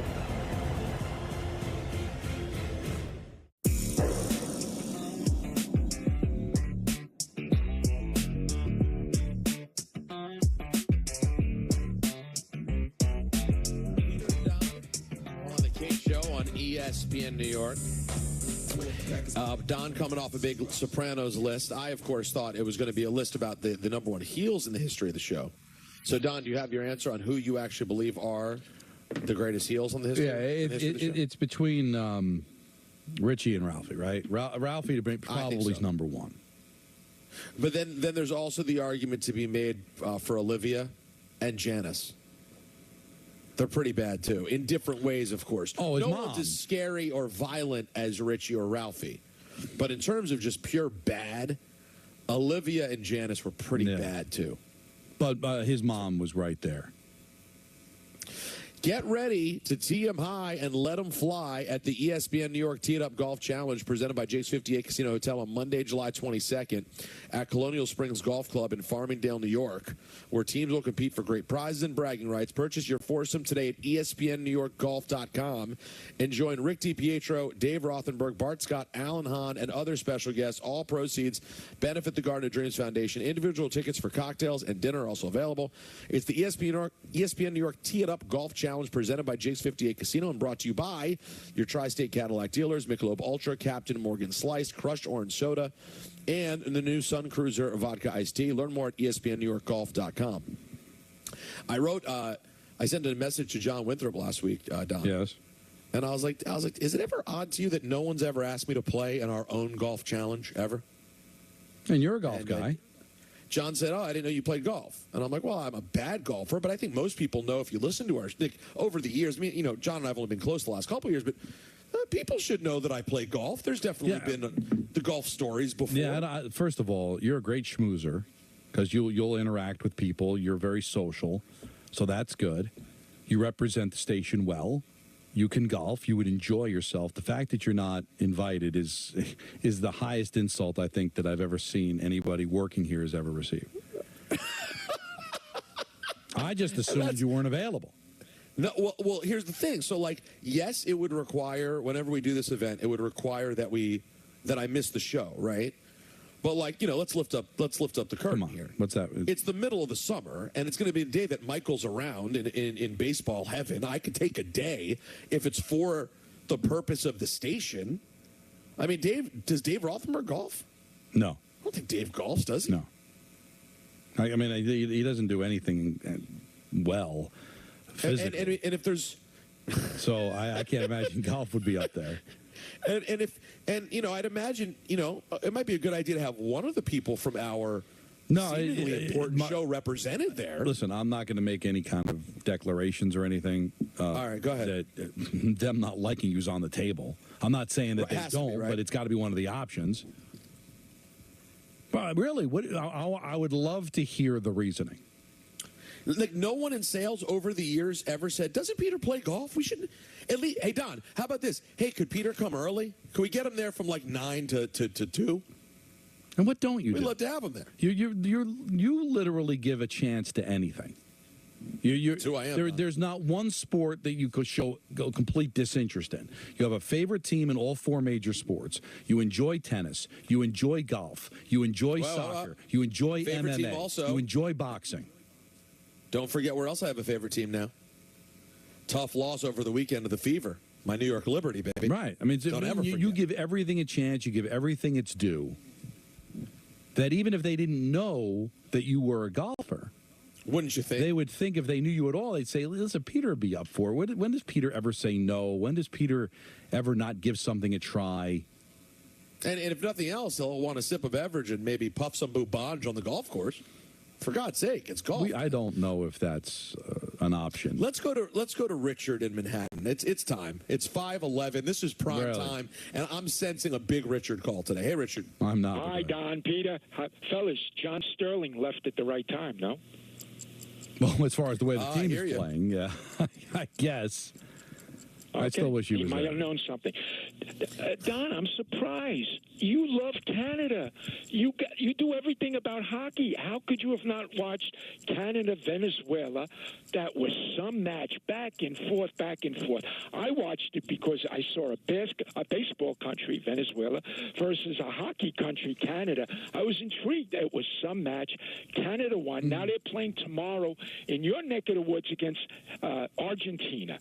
If Canada wins and then wins in the finals, I think you got to put that up there with the '69 Mets. A hockey-loving country winning a soccer tournament with all these great South American countries. What do you think? Listen, if it's there in front of me, I'd probably watch. Let's face it, if it was 80 and no humidity on Friday, I wouldn't have watched any of this stuff. So, I mean, listen, I'll root for Canada. I'll take a look at it, but I did know that they were advancing. I didn't know who they were playing or anything. Let's not make this into like I'm Joe Soccer here, but I will try to give it a glance since I am. Now, I don't know.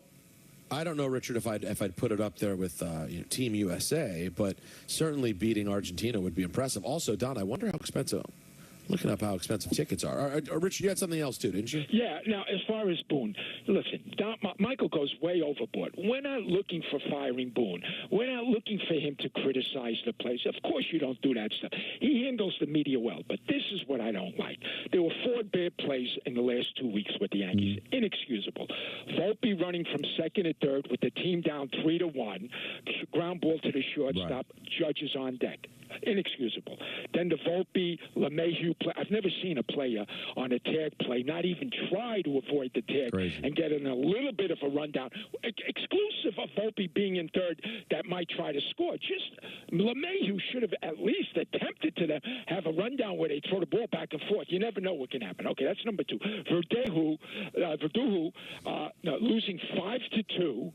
Man on third, Verdugo's on third, and he runs. The ground ball is third baseman. He runs. He's tagged out at home plate. They're down 5-2. What are you doing? And the last one, Grisham. Now, this is the ultimate insult. I was at the game. I snuck down on Thursday in the 8th, 7th inning because everyone left. No one wanted to sit in the sun. I sat 10 rows behind home plate. I was closer to the field than Michael was.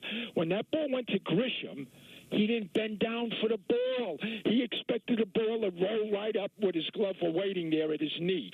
That's what happened. He did not bend down. All 4 of these plays are inexcusable. What Boone should do is consider the people you're talking to. We're passionate. We're knowledgeable fans. Hey, say, look, I agree with you guys. I agree. These were not baseball plays. I will talk to these plays. There has to be a level of accountability, and there's no accountability, whether it's the players, whether it's the manager, whether it's ownership. It doesn't seem to be that anybody is held accountable. But really, let's focus on the highlight of that call, shall we? Which part? Well, the part. Verdugo. Now, I am not going to criticize somebody for not knowing how to pronounce a name. But I think anybody would tell you, especially somebody that snuck downstairs to get close to the field, the Verdugo was not the right pronunciation. No, Jacob, is it ready yet? But then he said it again. You would think that when he came out of his mouth, I'm not going to kill him. Things happen. You know, Chris Russo's got a cottage industry on mispronouncing names. It's not a big deal. But he had to know when it came out of his mouth that was wrong, not repeat it. He then repeated it, which makes it classic Richard. Verdugo. But then he said, then he thought he got it right and then said Verdugo again. It is that. Listen, there's a lot said there, but I'm sorry. That's all I'm going to take from it.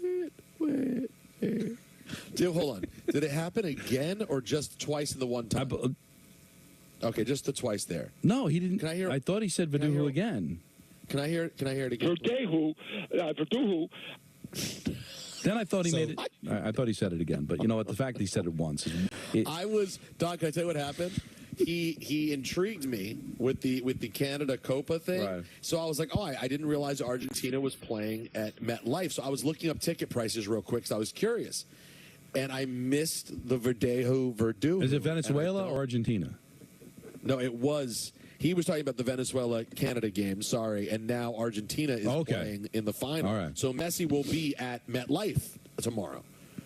So I was looking that up because I was curious about tickets. By the way, it looks like you can get in the building upper deck in the $300 range. Lower level is going to cost you upwards of like $800, something like that. Can I hear it one more time, Jacob, please? Verdugo. Why? That's going to make a run. It just has to be. It has to be some. There has to be something with him that when he sees the G, he just goes H. I don't know, but I wouldn't kill somebody that didn't follow the team, but he follows the team, as we know, very well. But he loves Verdugo and Verdugo. I think that's going to make a huge run. Verdugo.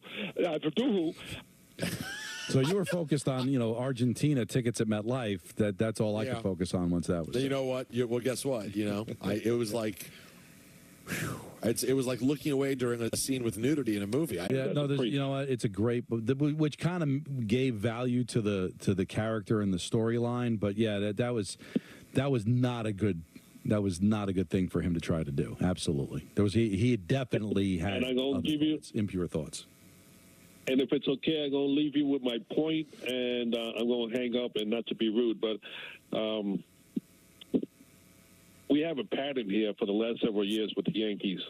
They start off good, and they run out of gas just before All-Star, and they crawl into the playoffs.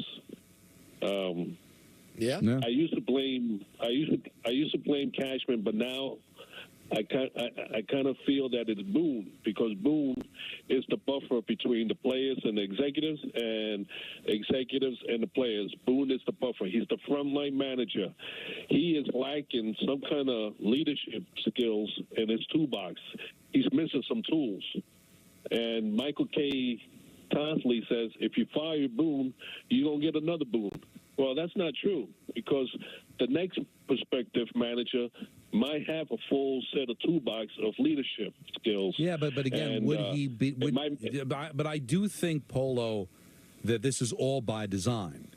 They want a manager that's going to coddle the players. I really believe that. And if they let Boone go for the sake of letting him go, and I thought Michael made a great point on his mashup show with Rick DiPietro today, that's not how this organization works. They're not just going to, guilt by association or just cut bait because the fans want it. If they don't think a guy's doing a good job, they'll fire him. They're not going to listen to anybody else. But I think this is what they want from their manager. So if they did let him go for whatever reason, they'd bring in a guy that would maybe do it in a little bit of a different way, but ultimately coddle the players and be apologetic in the post-game show for them. And I just think that's the way it is. They didn't want Joe Girardi, rubbing his head, sighing, going, just showing the wares of being a Yankee manager. They want everything to be jovial, everybody having everything's fine, like Kevin Bacon in Animal House. All is well, nothing to see here. That's what they want, Peter, and that's what they're going to get from their manager. I just think if you got a problem with the way Boone conducts himself, I think you got to have a problem with the way the organization conducts itself, because I think that's who they want at the helm of the New York Yankees. Let's go to Javier in Queens. Hey, Javi. Hey, fellas, what's going on? What's up? Peter, I'm actually at the Toronto airport. I was at Money in the Bank on Saturday from Toronto Bachelor Party Weekend. Nice. Oh, nice. Look Wow, at you. Quite a Bachelor Party weekend. Good for you. Yeah, it was a good time. Before I get to my Yankees point, I did want to ask Don a quick question about the Olympics. Based on your kind of hatred on it, would you say that watching the Olympics is like soft-serving your pants? Thank you, Javier, for the phone call. I appreciate it. I don't know what he's talking about. No. And what? He just wanted to reference soft serving. You got to make it work. And the other thing is, wrestling bachelor party, that's interesting. What? Well, I did that. It's interesting.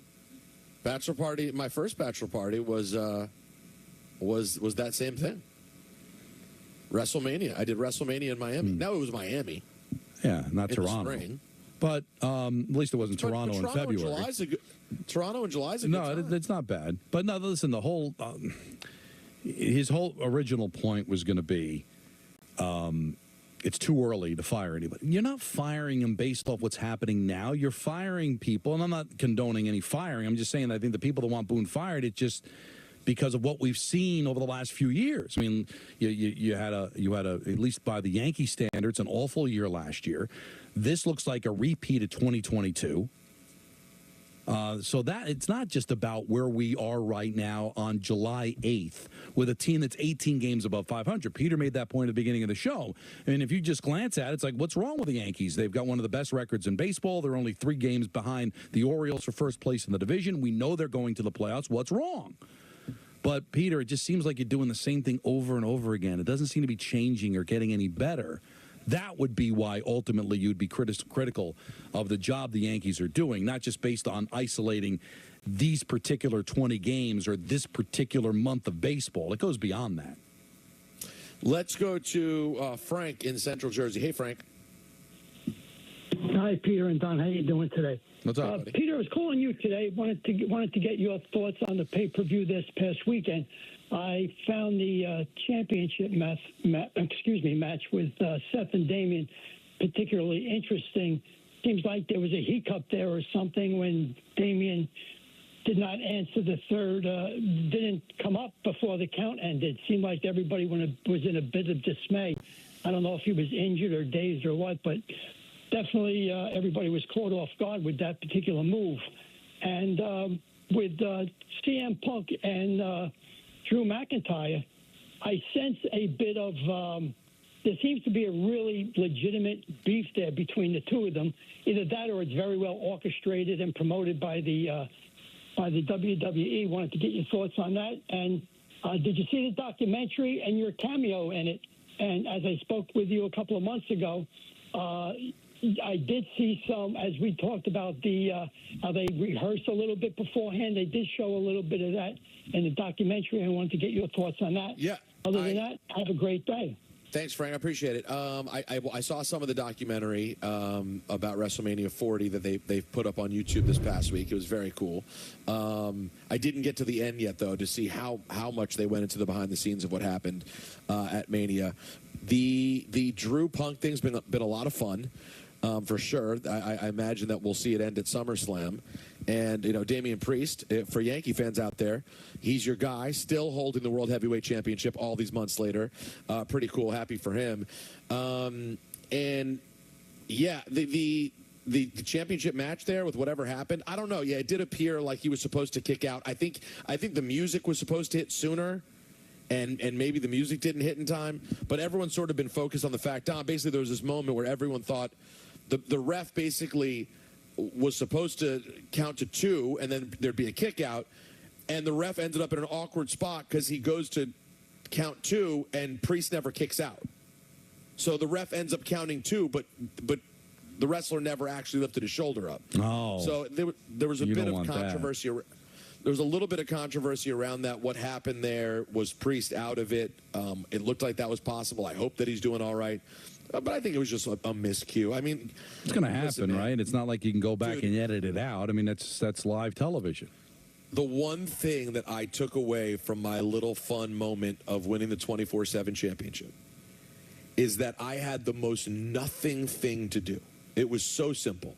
I was supposed to say to R-Truth, "Oh my God, look over there! It's John Cena, who we found out's retiring this past week." Yes, how about that?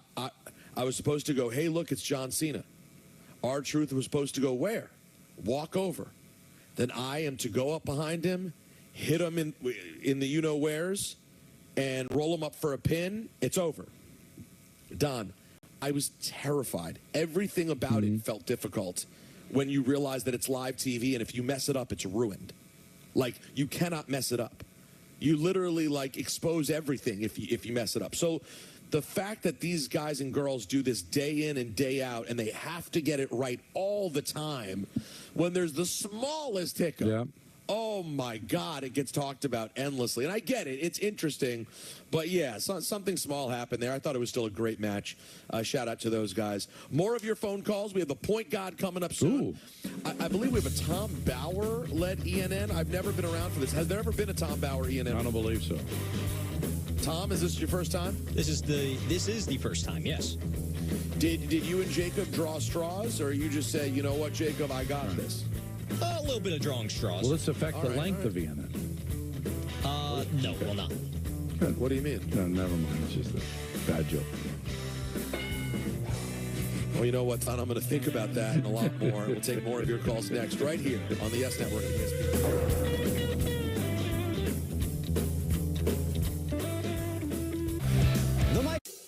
Are you ready? I'm ready. 10. You said, I've been living here 10 years and I haven't found a good pizza spot. That's good. That's really good. 0.00. Oh, baby, talk to me, bro. You, Nick Swisher, have the lowest ERA in the history of baseball. That's right. There have been 2,740,718 views of your Savages in the Box viral rant. But with some innovative design changes, we did it. Our problem, my solution. Untuckit.com. Hank's always got his tool belt with him. Now Hank is living with prostate cancer. He still knows how to be handy. And he also knows once daily Xtandi. Xtandi treats metastatic prostate cancer that responds to a medical or surgical treatment to lower testosterone. Xtandi is proven to help these men live longer. Xtandi may cause serious side effects, including seizure, a brain condition called PRESS, allergic reactions, heart disease that can lead to death, falls, and bone fractures. Stop taking Xtandi and get medical help at once if your face, tongue, lip, or throat start swelling. Tell your doctor at once if you faint, have a seizure, quickly worsening headache, decreased alertness, confusion, vision problems, chest pain or discomfort, or shortness of breath. Xtandi can cause harm to an unborn baby or miscarriage. Most common side effects include muscle and joint pain, feeling unusually tired, hot flashes, constipation, less appetite, diarrhea, high blood pressure, bleeding, falls, fractures, and headache. Nice work, Hank. Ask your doctor about Xtandi. That's Aaron Judge. Yeah. Sometimes you get the feeling you're watching a Hall of Famer right in the middle of his prime. They're going to need a longer tape measure. A monster blast! See ya! Wow! Teachers are dynamic leaders, shaping a new generation. Innovating how they teach to prepare students for our fast-changing world. Achieving this takes skill and expertise. They're tireless explorers, creatively discovering a universe of solutions. Telling stories, experimenting, inspiring, mentoring, connecting cultures, and connecting with each other. Leading by example. Experience the unique joy of helping students thrive. Teaching is a journey that shapes lives. Are you ready? Explore teaching at teach.org. Stay straight for the next 200 miles.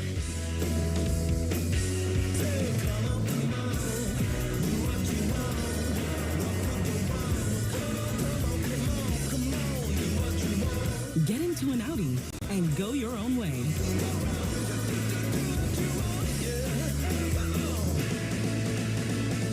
Find your way to exceptional offers during the Summer of Audi sales event at your local Audi dealer.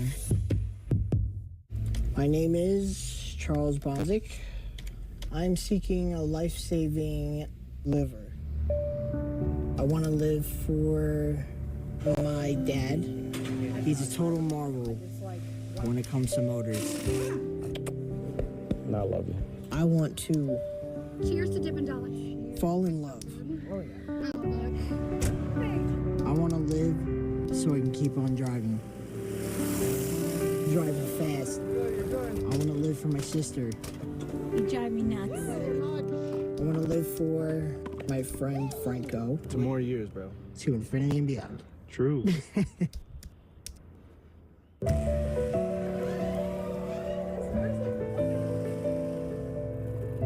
My name is Charles, and I want to live.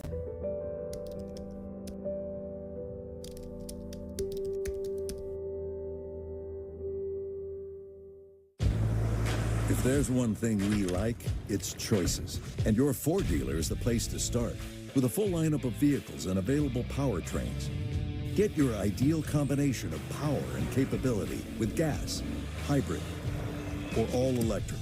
But more important than the power you choose is what you choose to do with it. Right now, returning lessees can lease a Ford F-150 for $419 a month for 36 months, only at your local Ford stores.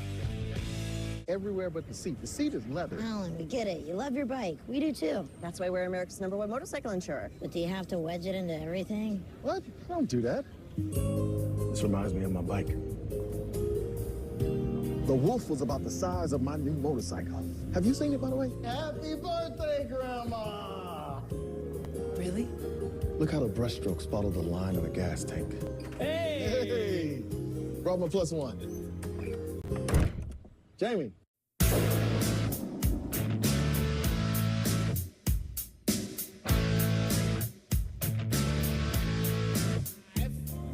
No. We gave each other a gift last week. Natalie and I sometimes when holidays or events are coming up, like if there's something we want, we'll just say like, hey, let's get this for blank. And it sort of ruins the anticipation of like a big gift. But it's also quite wonderful in that way to not be thinking about it, to just know that she's happy because she asked for something and I got it for her. So we may go grab dinner tonight, but we think we're going to have a more celebratory dinner in a few days. Monday's not the ideal day for the... but I kept our tradition alive. I make her a mix for every anniversary. Oh, really? Yes. Now this is... It's actually... Where does this end up on? What's the, like, CD? It ends up on...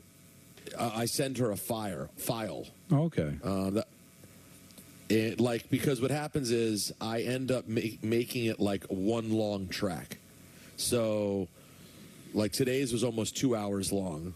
It's an hour and 50 minutes, all kinds of music, and I sort of like layered it together. I talk in a few different parts, like where I explain a couple things, like why I decided on a certain song or whatever it may be. And then this one was interesting because previously they were, of course, our anniversary mixes that were our dating anniversaries. Nothing gets wiped out quite like the pre-marriage anniversary. The pre-marriage anniversary just gets crushed once you get married. Which is interesting. I mean, because it's an important date prior, and then literally just becomes like, I think it's like, hard to recall. But this one was different because this year I had the wedding as the backdrop of the anniversary mix.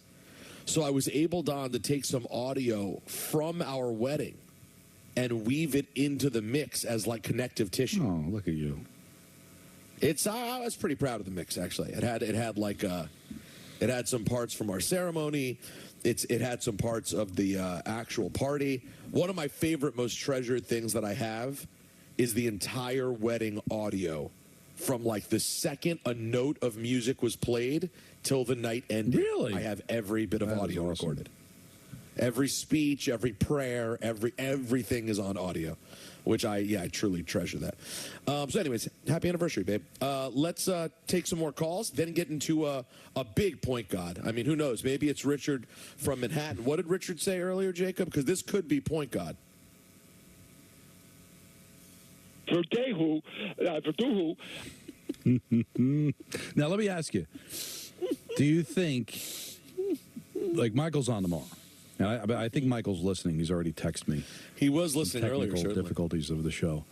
Apparently my cough button and yes are just not getting along. So I apologize to the audience that's viewing the show. If Michael's not listening, do you think he'd know who Richard was talking about? Yeah, for sure. Okay. Verdehu?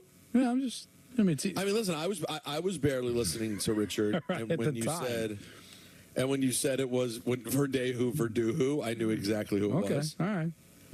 You're probably right. Who else could it be? Who else would it be? Yeah. Right. You owe me a Fresca. It's Verdehu. All right, let's go back to the phones. We'll go to Griffin in Connecticut. Hey, Griffin. You know what?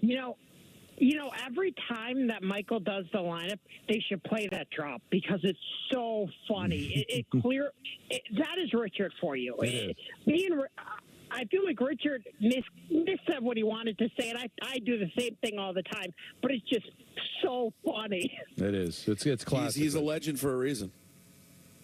He really is. Don. Yes. I'm not mad that you don't like the Olympics. I'm just surprised, though, because even people that are not into sports sometimes like the Olympics. So to me, that's my point. I'm just surprised that you're not into it. I understand it's not you. You don't like the sport, so it's your opinion. I'm just surprised. That's what I'm. But these are not. But I just, the reason I enjoy hockey, so obviously I'll watch the hockey in the Winter Olympics because it's the sport that I follow. I don't follow any of these other sports. Now, basketball, I guess, with the Dream Team, and if it's competitive, although it's not really as competitive as you like it to be. But all of a sudden, I'm supposed to show interest in it? No. I mean, I'm just not. Listen, that caller had me all wrong earlier. That I hate it. I don't hate it. I respect these athletes, and I respect the work that they do to win those gold medals. It's just not for me. Yeah, and I get what you're saying, because if you're not into the sport, then why would you do it? Yeah. Plus, I'm not big into the sports that are judged. Boxing's a little different. I get it, but. Right, Peter? You're watching these figure skating, and all of a sudden, there seems to be bias involved, and I don't understand the scoring. That bothers me a little bit too. Sometimes it's just, and it feels like you're being talked down to because it's so subtle, the differences, and they're trying to explain to you why you're supposed to know this or why you don't know. I don't know. It's not my thing. It's not my bag. And I don't think I'm less of an American. What does it? I don't want to sound like Michael, but Michael makes a good point when he's like, does the value of our country change based on how many medals we win? Does I love my country if they won 0 medals? But good on those athletes, man. They're what's Michael's favorite line to?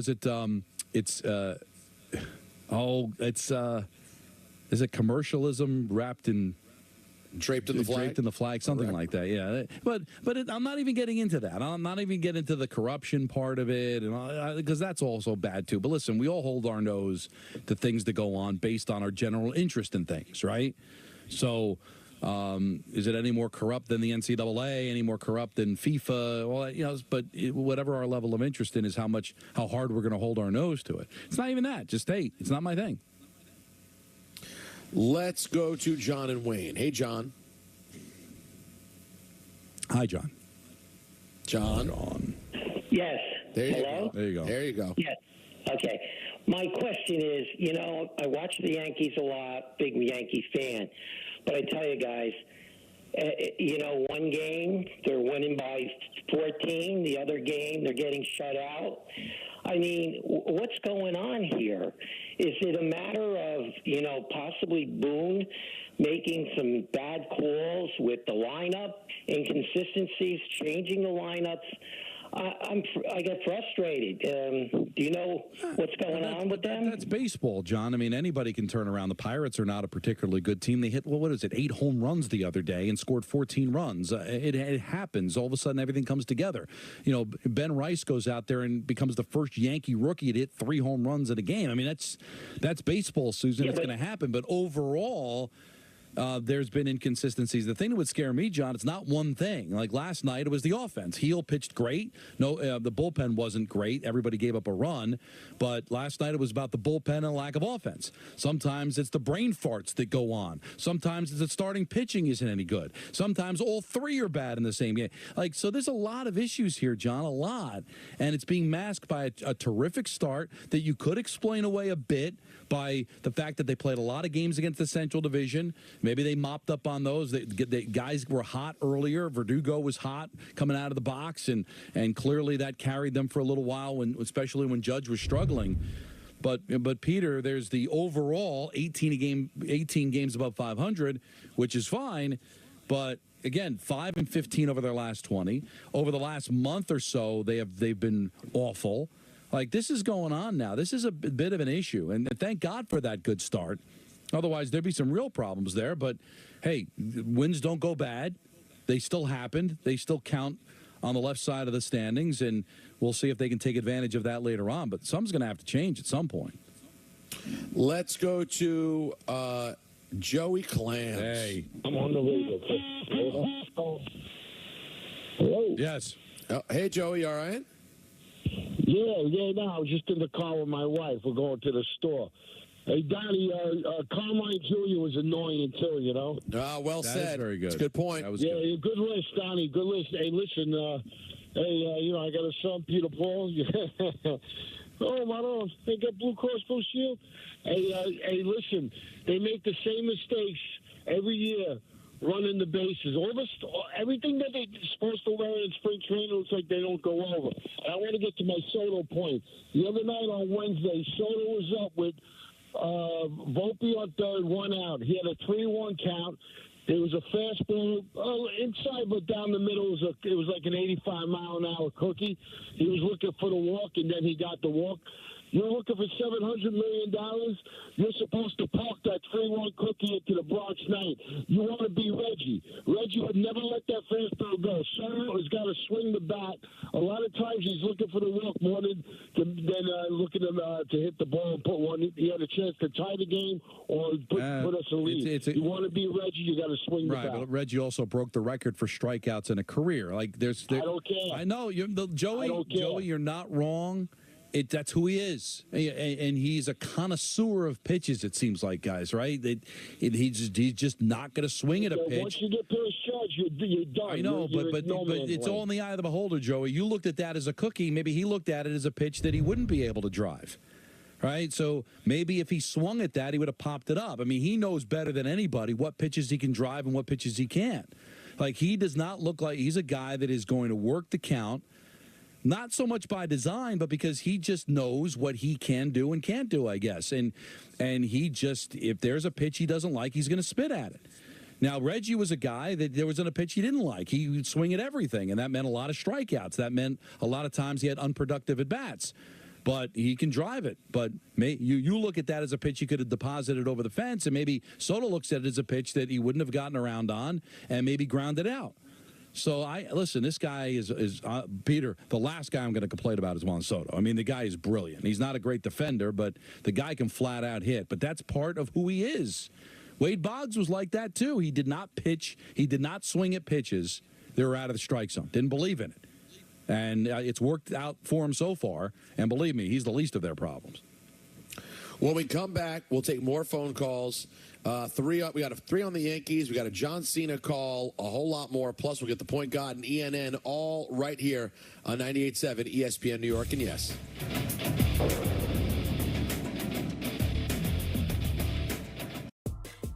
The finest premium arena club in the world comes alive in Brooklyn. Welcome to Crown Club, the Brooklyn Nets' most exclusive club in Barclays Center. Featuring a menu curated by Major Food Group with Carbone Classics and a world-class wine list. To learn more about premium memberships at Barclays Center, visit brooklynnets.com/crown-club. That's Aaron Judge. Yeah. Sometimes you get the feeling you're watching a Hall of Famer right in the middle of his prime. The captain is rolling. They're going to need a longer tape measure. A monster blast. See ya. Wow.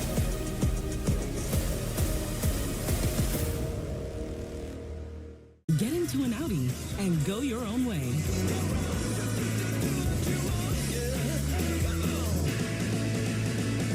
Find your way to exceptional offers during the Summer of Audi sales event at your local Audi dealer. Does RexMD really work? Over 85% of patients said not only does it work, they saw results the very first night. Get started today with a 3-month trial pack if appropriate at tryrexmd.com. Home Plate New York heads to Harlem as Chef Marcus Samuelson and the Globetrotters dine at Sylvia's Restaurant. Streaming now, exclusively on the Yes app. Big season. More reasons to say yes. Wow. Yes to the ultimate viewing experience. Aaron Judge crushes one. Yes to in-game live stats. And earn rewards and win prizes. Get all the Yankees action on the Yes app. Download now. Half of young adults are at risk of hearing damage from loud sounds. So why is this happening? We know not to bake in the sun for hours and to get our eyes checked regularly. We buckle up to save lives. And we know that smoking kills. So do poor diet choices and poor life choices. But why are we so reckless with our hearing? We take hearing for granted. Hearing damage from loud sounds is permanent, but preventable. We take common sense steps for our health every day. Let's make hearing part of it. Wear earplugs. Turn it down. Give your ears a rest. Love your ears. Learn more at hearinghealthfoundation.org. Keep listening. Make this a summer to share and save during the Kia Summer Sticker Sales Event in the 3-row Kia Sorrento, the tech-forward Sportage, the available all-wheel drive Seltos, or the IIHS Top Safety Pick Plus Telluride, each one recommended by Consumer Reports. This summer, visit your local Kia dealer and save. Lease a specially tagged 2024 Seltos LX for $189 a month. For years, one company has battled to deliver business products the next day with no freight charges. Now, WB Mason, with their famous fleet of trucks and drivers, faces their biggest challenge, rescuing shipping and packaging buyers from expensive freight charges. That's right. Now, boxes, stretch film, and packaging tape are delivered the very next day at amazingly low prices. So, who do you call for fast delivery and no expensive freight charges? Who but WB Mason? Hi, I'm Sally. I'm from Phoenix, Arizona. I'm a flight nurse on a helicopter that specializes in trauma. I've been doing flight nursing for 24 years. I had a fear that I wouldn't be able to keep up. I wanted all the boost I could get. I heard about Prevagen from a friend. I read the clinical study on it, and it had good reviews. I've been taking Prevagen now for 5 years, and it's really helped me stay sharp and present. It's really worked for me. Prevagen, at stores everywhere without a prescription. Chevy lets you begin every day fully charged, so you can go farther. And so can your money. Tow with confidence. Plus, stay connected with available OnStar technology. For summer adventures, Chevy's got you. Get $5,750 total value on this Silverado LT when you trade in an eligible vehicle. That's 10% below MSRP. See your local Chevy dealer. The best ideas come from solving common problems. My problem, like a lot of other men, I couldn't find a shirt that looked good untucked. So this became my passion, to design a shirt that captures the perfect balance between length and fit. Easy to say, not that easy to do. But with some innovative design changes, we did it. Our problem, my solution. Untuckit.com. Stay straight for the next 200 miles.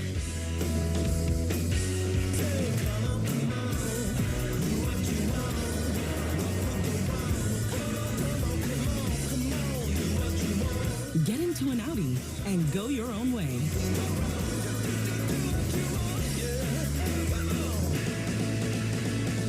Find your way to exceptional offers during the Summer of Audi sales event at your local Audi dealer. Make this a summer to share and save during the Kia Summer Sticker Sales Event in the 3-row Kia Sorrento, the tech-forward Sportage, the available all-wheel drive Seltos, or the IIHS Top Safety Pick Plus Telluride, each one recommended by Consumer Reports. This summer, visit your local Kia dealer and save. Get 1.9% APR for 48 months plus $1,000 bonus cash on specially tagged 2024 Sportage and Sorrento vehicles.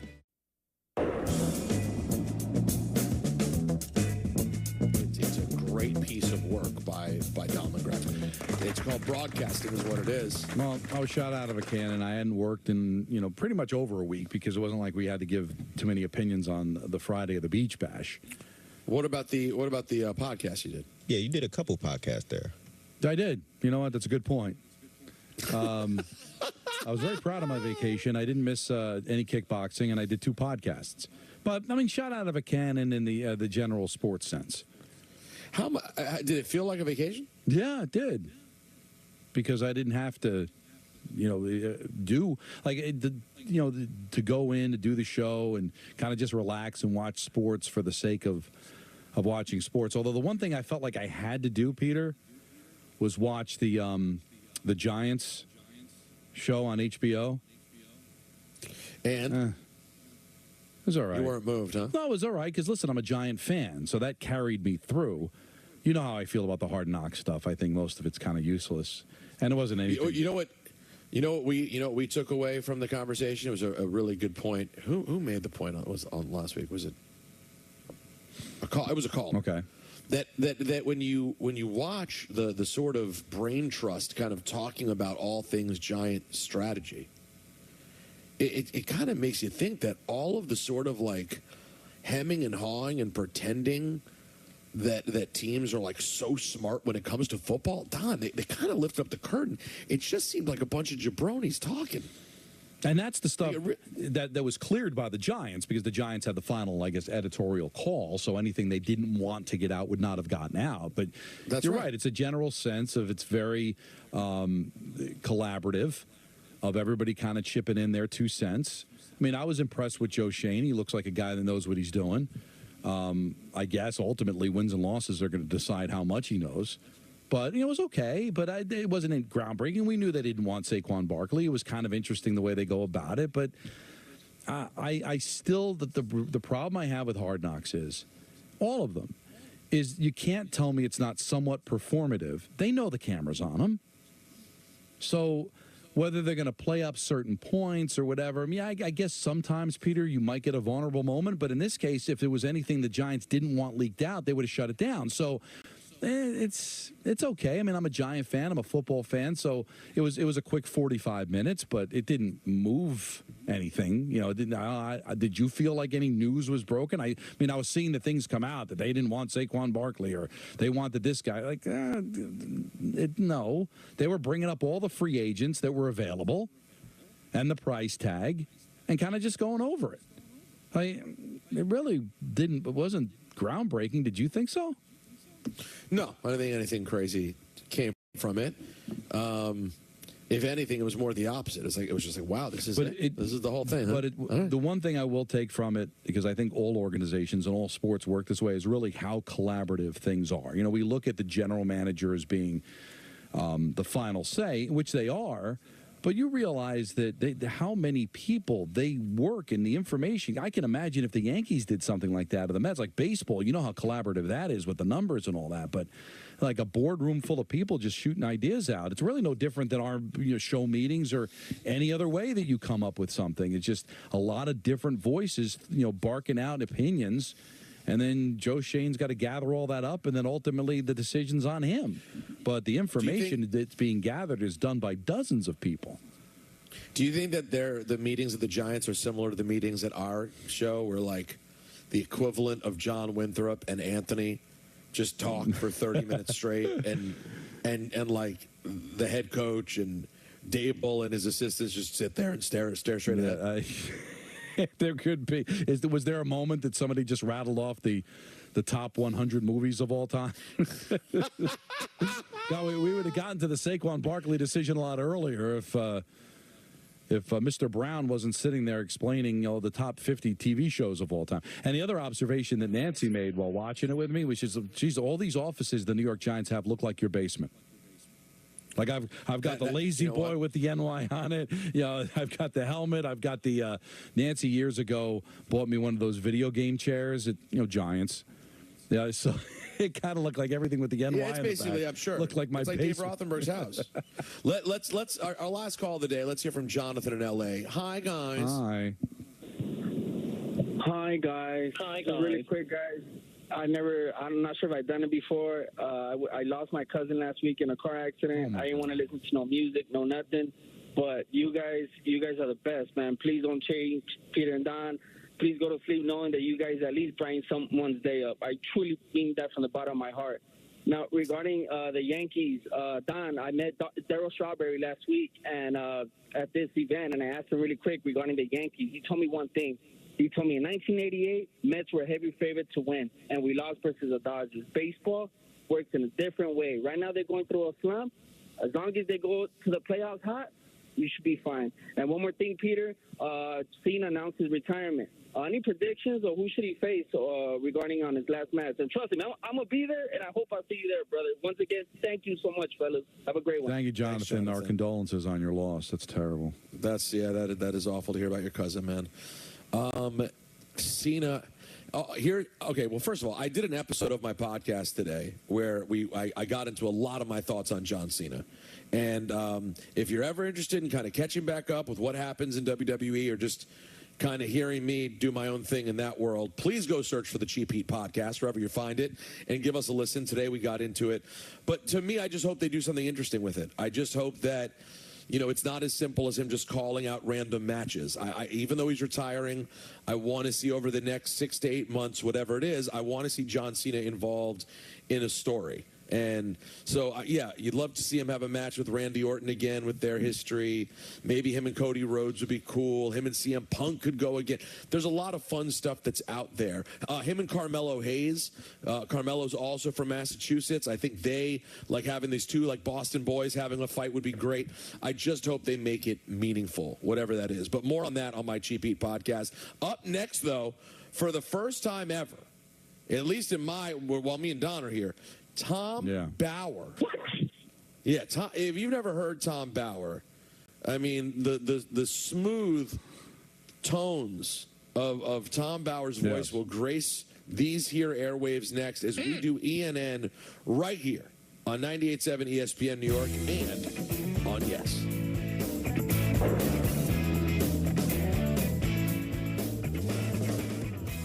The Michael Kay Show on Yes is brought to you in part by Audi, the official luxury vehicle of the New York Yankees. Visit your tri-state Audi dealer today. Stay straight for the next 200 miles.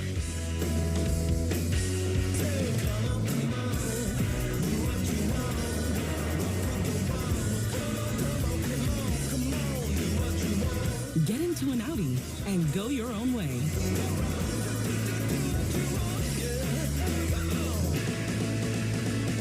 Find your way to exceptional offers during the Summer of Audi sales event at your local Audi dealer.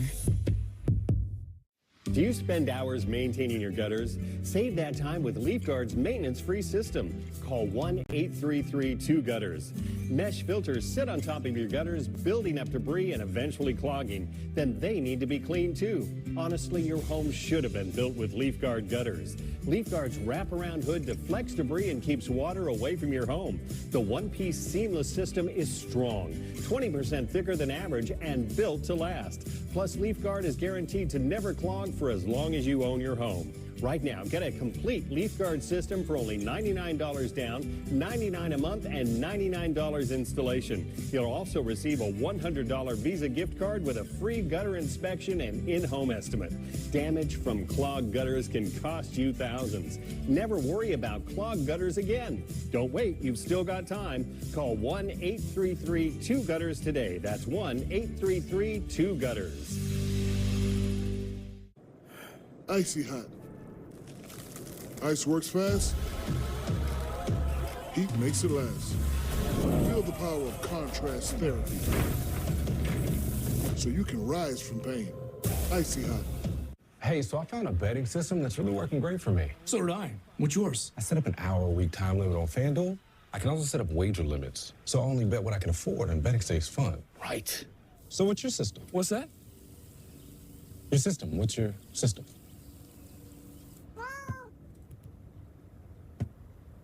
What is that? Every bettor has a system. Make FanDuel's responsible gaming tools a key part of yours.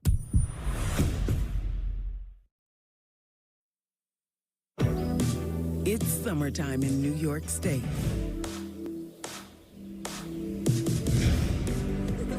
Time to get away.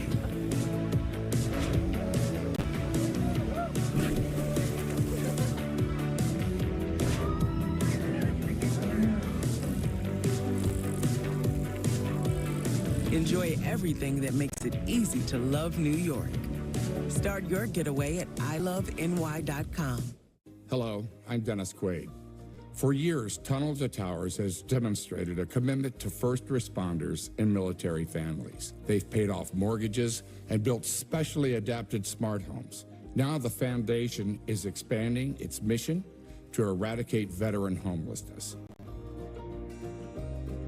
Please give our veterans a chance to reclaim their dignity by donating at T2T.org.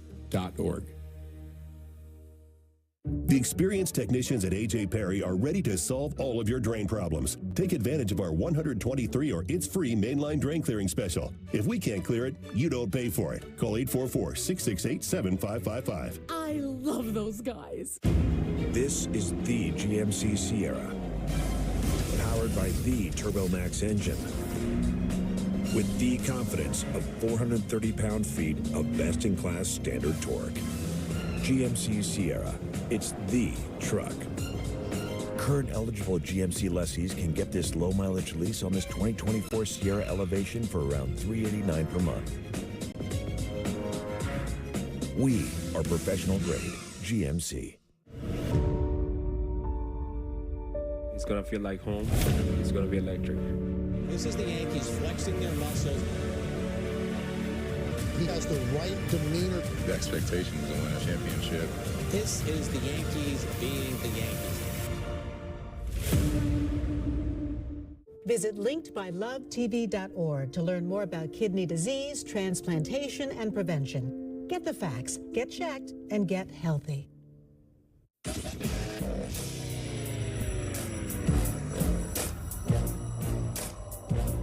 I welcome you to ENN. Wow. Yay! That's a big intro. You hear it? And you really got after it. And I would be remiss to tell you that this version of ENN is brought to you by Security Dodge. See Michelle Scalisi and... Sure. Get some! Yeah! Yeah, there we go. All right. I like that. Let's start by saying hello to Don LaGreca.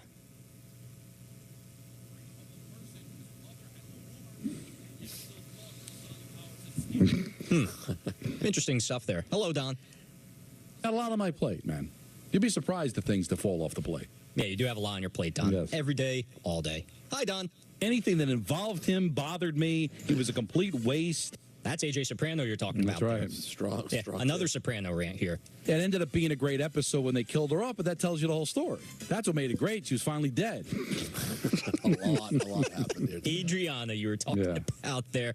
Very cruelly, I may add. Also, you were talking kind of cruelly about one, Dave Rothenberg. You and Peter. Does Dave Rothenberg golf? No. I mean, he doesn't do anything well. That's just not nice. I think you wanted to add physically to that, by the way, too. But Peter kind of cut you off there, so I couldn't get that in the clip. Because he knows how I feel about him as a talk show host. Michael gets irritated when I talk about he's pound for pound the best talk show host on the station. Because pound for pound makes no sense when you're not talking about physical weight. But I get it. Go ahead. Of course. Hello to Don and Peter once again. This is a me problem, Peter. Yeah, I don't know. I need therapy. It's deep in there. No, it's in there. Oh, boy. That's a troubling one for you there, Peter. Hello to the caller. I found the championship match. I missed that Championship meth. Let's hear that one again.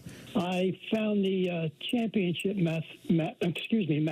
Well, the meth is that's the best kind. It was one of the titles that they were bouncing back and forth in the boardroom for Breaking Bad. Well, we did mention Breaking Bad today, of course, too. The top TV show, I think you said, from your list of all time, if that's correct, Don. On that list, So- and it would also be my number one. Oh, excellent. And hello to the best drop of the day from Richard. I want to hear that again, because this one's making a run. Yes, thank you, Jacob. Oh, boy. All right, gentlemen. That's hard to beat that. Before we get into all these subjects today in ENN, I'd be remiss if I didn't tell you to reset your preset with ESPN New York. Yay! Show us you're listening by uploading a photo of a device playing the ESPN New York app for a chance to win a once-in-a-lifetime experience with your favorite radio host.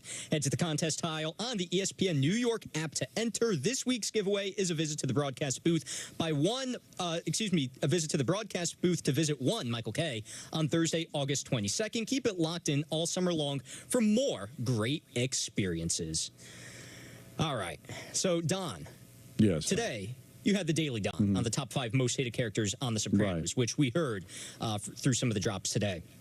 So I tweeted out the list that you ranked for your top 5 most hated characters. A lot of reaction, and I don't know if you're going to like this necessarily. Okay.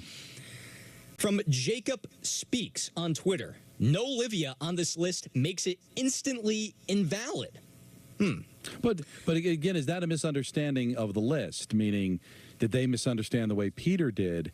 That hated meaning that they were really bad people, really bad characters to the show, not irritating and worthless the way I meant the list to be. Because, yeah, she was really bad and turned out to be pretty evil. But I didn't. Did you find her unnecessary for the show? Irritating? No, some did, but I don't think to that level. No, they had to have the character. There was a little confusion about what the list was truly about. And that's my fault. And that's Don's fault. Well, another tweet. How did Janice not even crack the top 5? Bad job by Don. So No, because again, the Janice character is important. Again, it is a bad job by Don. They're right. The list was confusing because Don's not saying evil characters. He's saying worthless characters. Mm-hmm. Janice was not remotely worthless.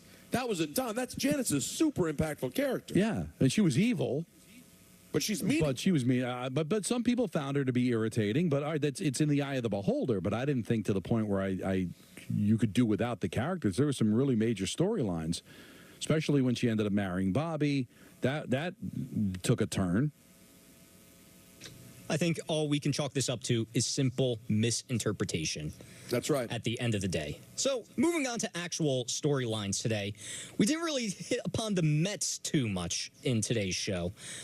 They lost 8-2 to the Pirates today after the Pirates scored 5 runs in the 6th inning. What the F? Yeah, exactly. Carlos Mendoza, he pulled Christian Scott after 5 2/3 for Eric Orrs. I apologize if I'm saying your name incorrectly. He made his MLB debut today.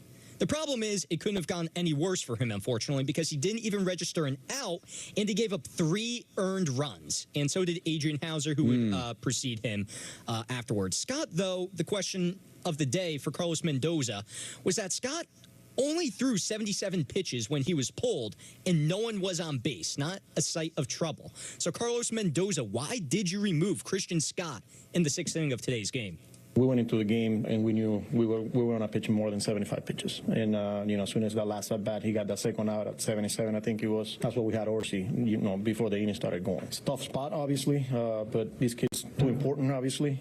We got to protect him, especially after he threw 99 pitches his last time out. Going on regular rest this time for the first time in his career, and then going again his next time through on regular rest. So we went in the game and we knew it was only going to be for 75 pitches. All right. Only for 75 pitches, and Carlos Mendoza would go on to elaborate more on removing Scott. I think it's more of like 99 pitches his last time out and going on regular rest. Obviously he was in complete control of that game. He was really, really good. But again, this is one of those. It was a hard decision. But like I said, we went in there. It was only going to be 75 today. See, and I'm getting a lot of heat. Even friends of mine, like, this is why Mendoza needs to be fired. How do you take him out? If now you can complain about why there's a restriction of only 75 pitches.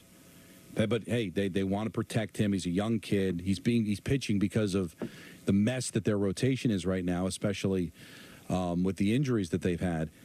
But that's the time to take him out, right, Peter? 2 outs, nobody on him. And if you're looking for a safe way, like, why don't you just let him pitch to one more batter? Well, then if he gives up a hit, now you're bringing in a rookie he's never pitched before with a runner on. Don't you want to bring him in a clean spot, nobody on? So, really, this is just another example of how they don't have a bullpen. So, I can't think of a worse combination of I've got a pitcher that's limited pitch-wise and a bullpen that's spent and a bullpen that's not very good. So, you're trying to do 2 things here. You're trying to bring a young kid along, not harm him. Now, if you want to criticize why he's only on a 75 pitch count, that's another conversation. But what's Mendoza supposed to do, Peter? He's on a pitch count. He's hit the limit. There's nobody on. That would be the time, I think, to go to a bullpen. That's a safe spot. You let him at one more batter in a close game, and he gives up a double. Now that kid's got to come in with a runner on.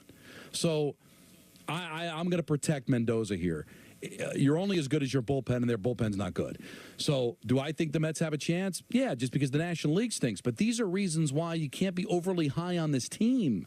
They're under 500 for a reason. They don't have a bullpen. And you saw that when Diaz was out for 10 days. So how are you supposed to survive when you're really limited with your bullpen? Well, do you realize in the Houston series, I think they had 2 guys make their debut as a Met coming out of the bullpen. They were 1 short because of Diaz's suspension. Like, it's a mess in that bullpen. I can't kill Mendoza for that. I'm offended right now that I just looked on Twitter. I'm not very active, and someone said that Peter is such a self-loathing prude. Oh, no. How can anyone be against a strip club or those that attend? I don't remember. I didn't say I was against anyone who attends. I said it wasn't my thing. Yeah, that's 2 different things. Very much. That's lazy analysis by that tweeter. Go listen back to the Hour 2 podcast where we talk about Malik Neighbors if you want more on Look that. at this. Yeah, if you're looking for the strip club talk, it's all in I got to there. tell you. Oh, absolutely. I'm overly impressed so far early on with Tom. You like what Tom's doing? Well, he's promoting. He's got a great voice. He's doing everything perfect. Tremendous job. Now, there are times where I have thought previously that Tom might be a serial killer. Excuse me? That's all the time for me. But but that doesn't get in my way of enjoying what's happening right now.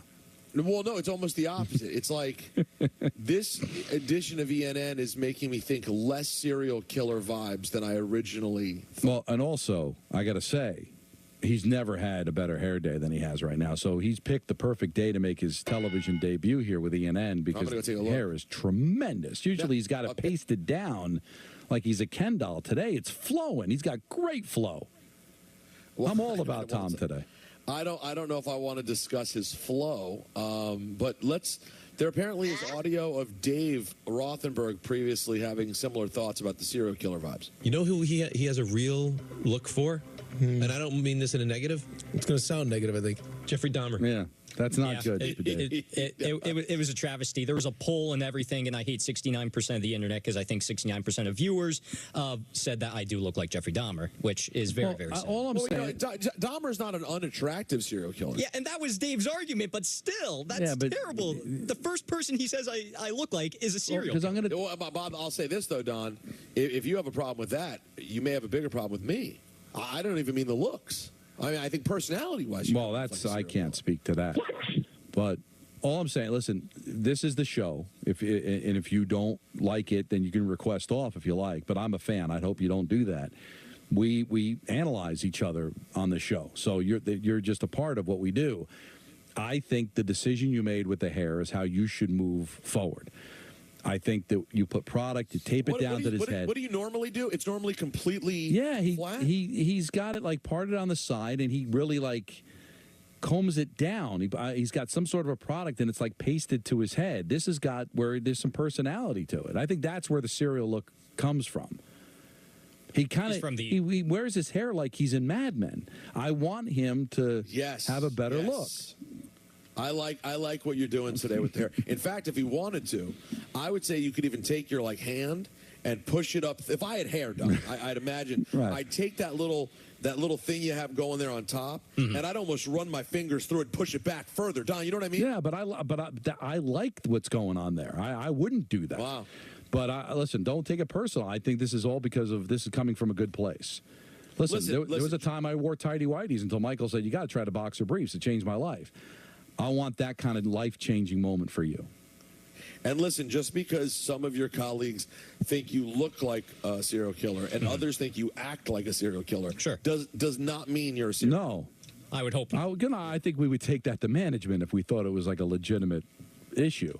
Yeah, you think it might be an HR violation? I'd worry about our HR's ability to handle the serial killer thing. I mean, not if it went to ESPN, but like if it stayed within our offices, Don, I don't think it'd get handled. No, we'd have to go upstairs to Bristol. We'd lose a lot more people before anything was done about it. Yeah, exactly. we'd go in tomorrow to ask John Winthrop if anything had been done about the serial killer, and guess what? John Winthrop's gone. Yeah.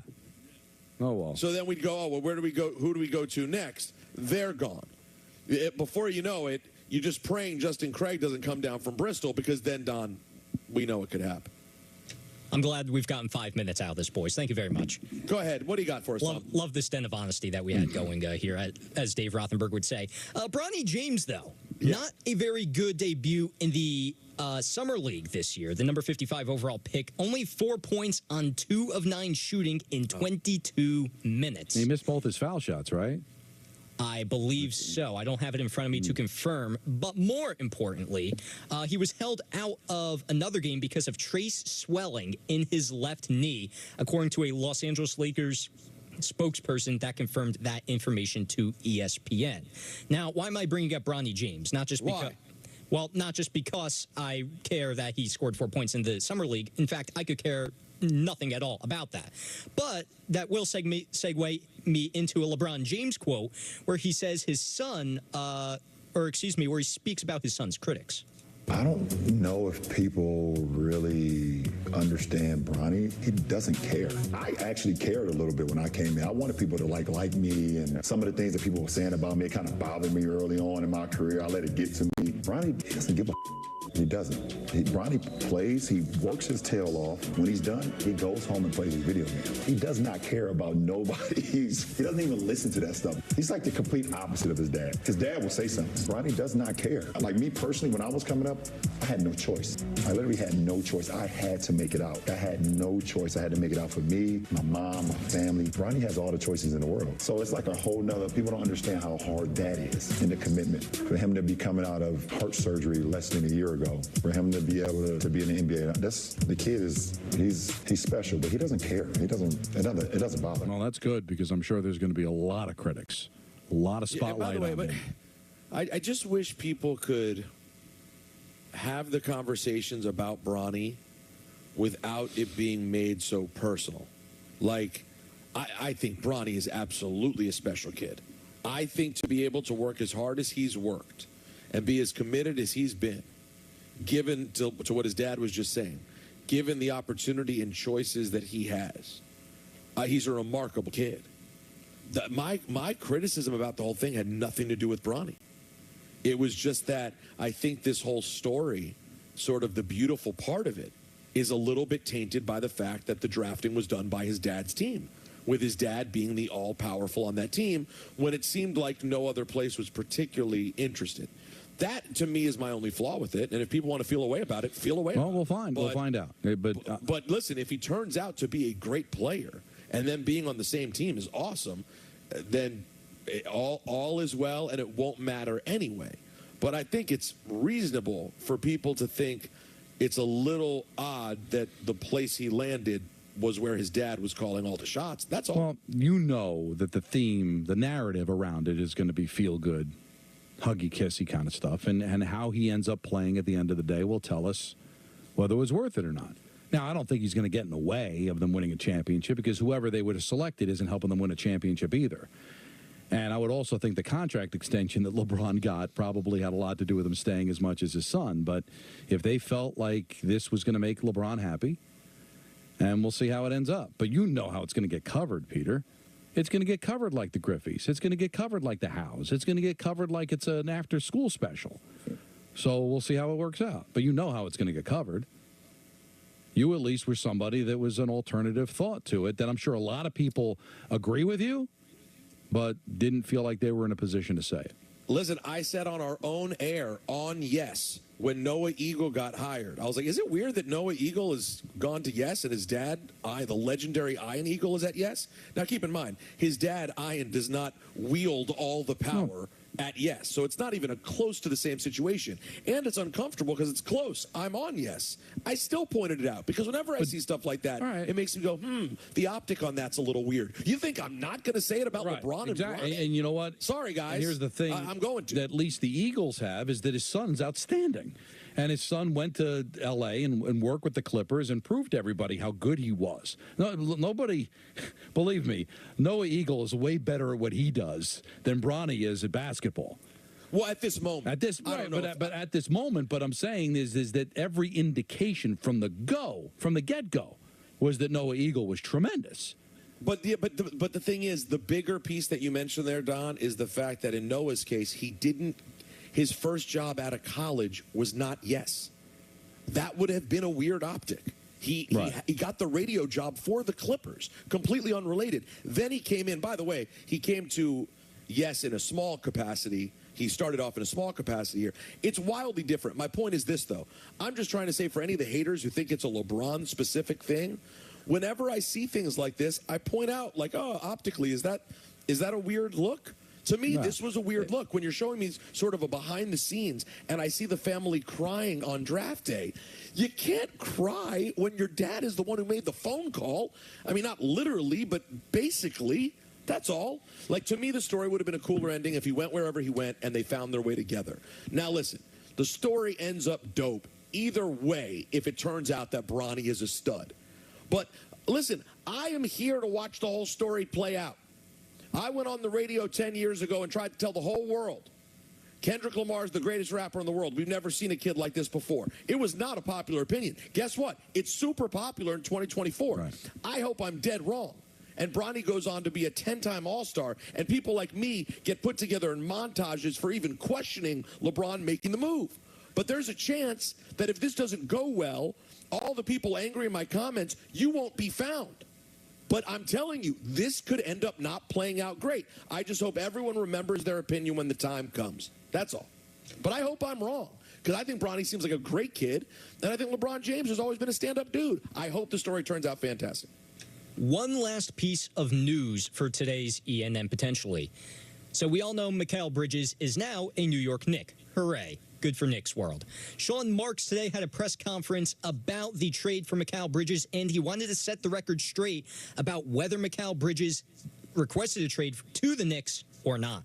Leon and I talked for a couple of days on this thing, and it moved very, very quickly. And you could tell how interested they were in adding Mikal to that group, which obviously that's been talked about for a variety of different reasons. And Mikal didn't know until I called him and told him, so, hey, look, we're getting down here. So there was, I think it's been reported that Mikal wanted to leave or requested a trade that could not be further from the truth. I think that's just not in Mikal's character. It's not who he is. And that definitely did not happen. But he was told by me when I called him up and let him know that we're at the 2-yard line. And I believe that, Peter. Now, the story was that anywhere he went, he was not going to re-sign because he wanted to be a Knick, but that doesn't mean he requested out of Brooklyn. He may never have said that. Did I sense a tone from Tom that you're anti-Knick? Oh. Tom? I kind of declared as a Nets fan a while ago, although I'm having very, very regrettable decisions about that. Yeah, but you're not Joe Leo.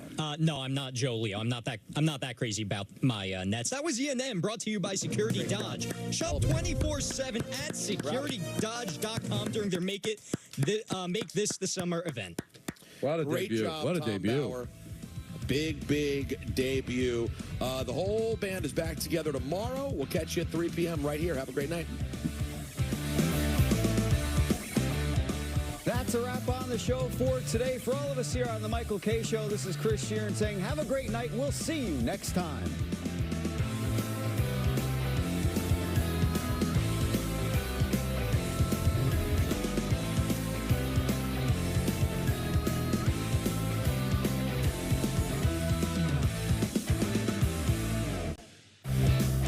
K Show on Yes is presented by Untuck It. Shirts designed to be worn untucked. Shop now at untuckit.com. The best ideas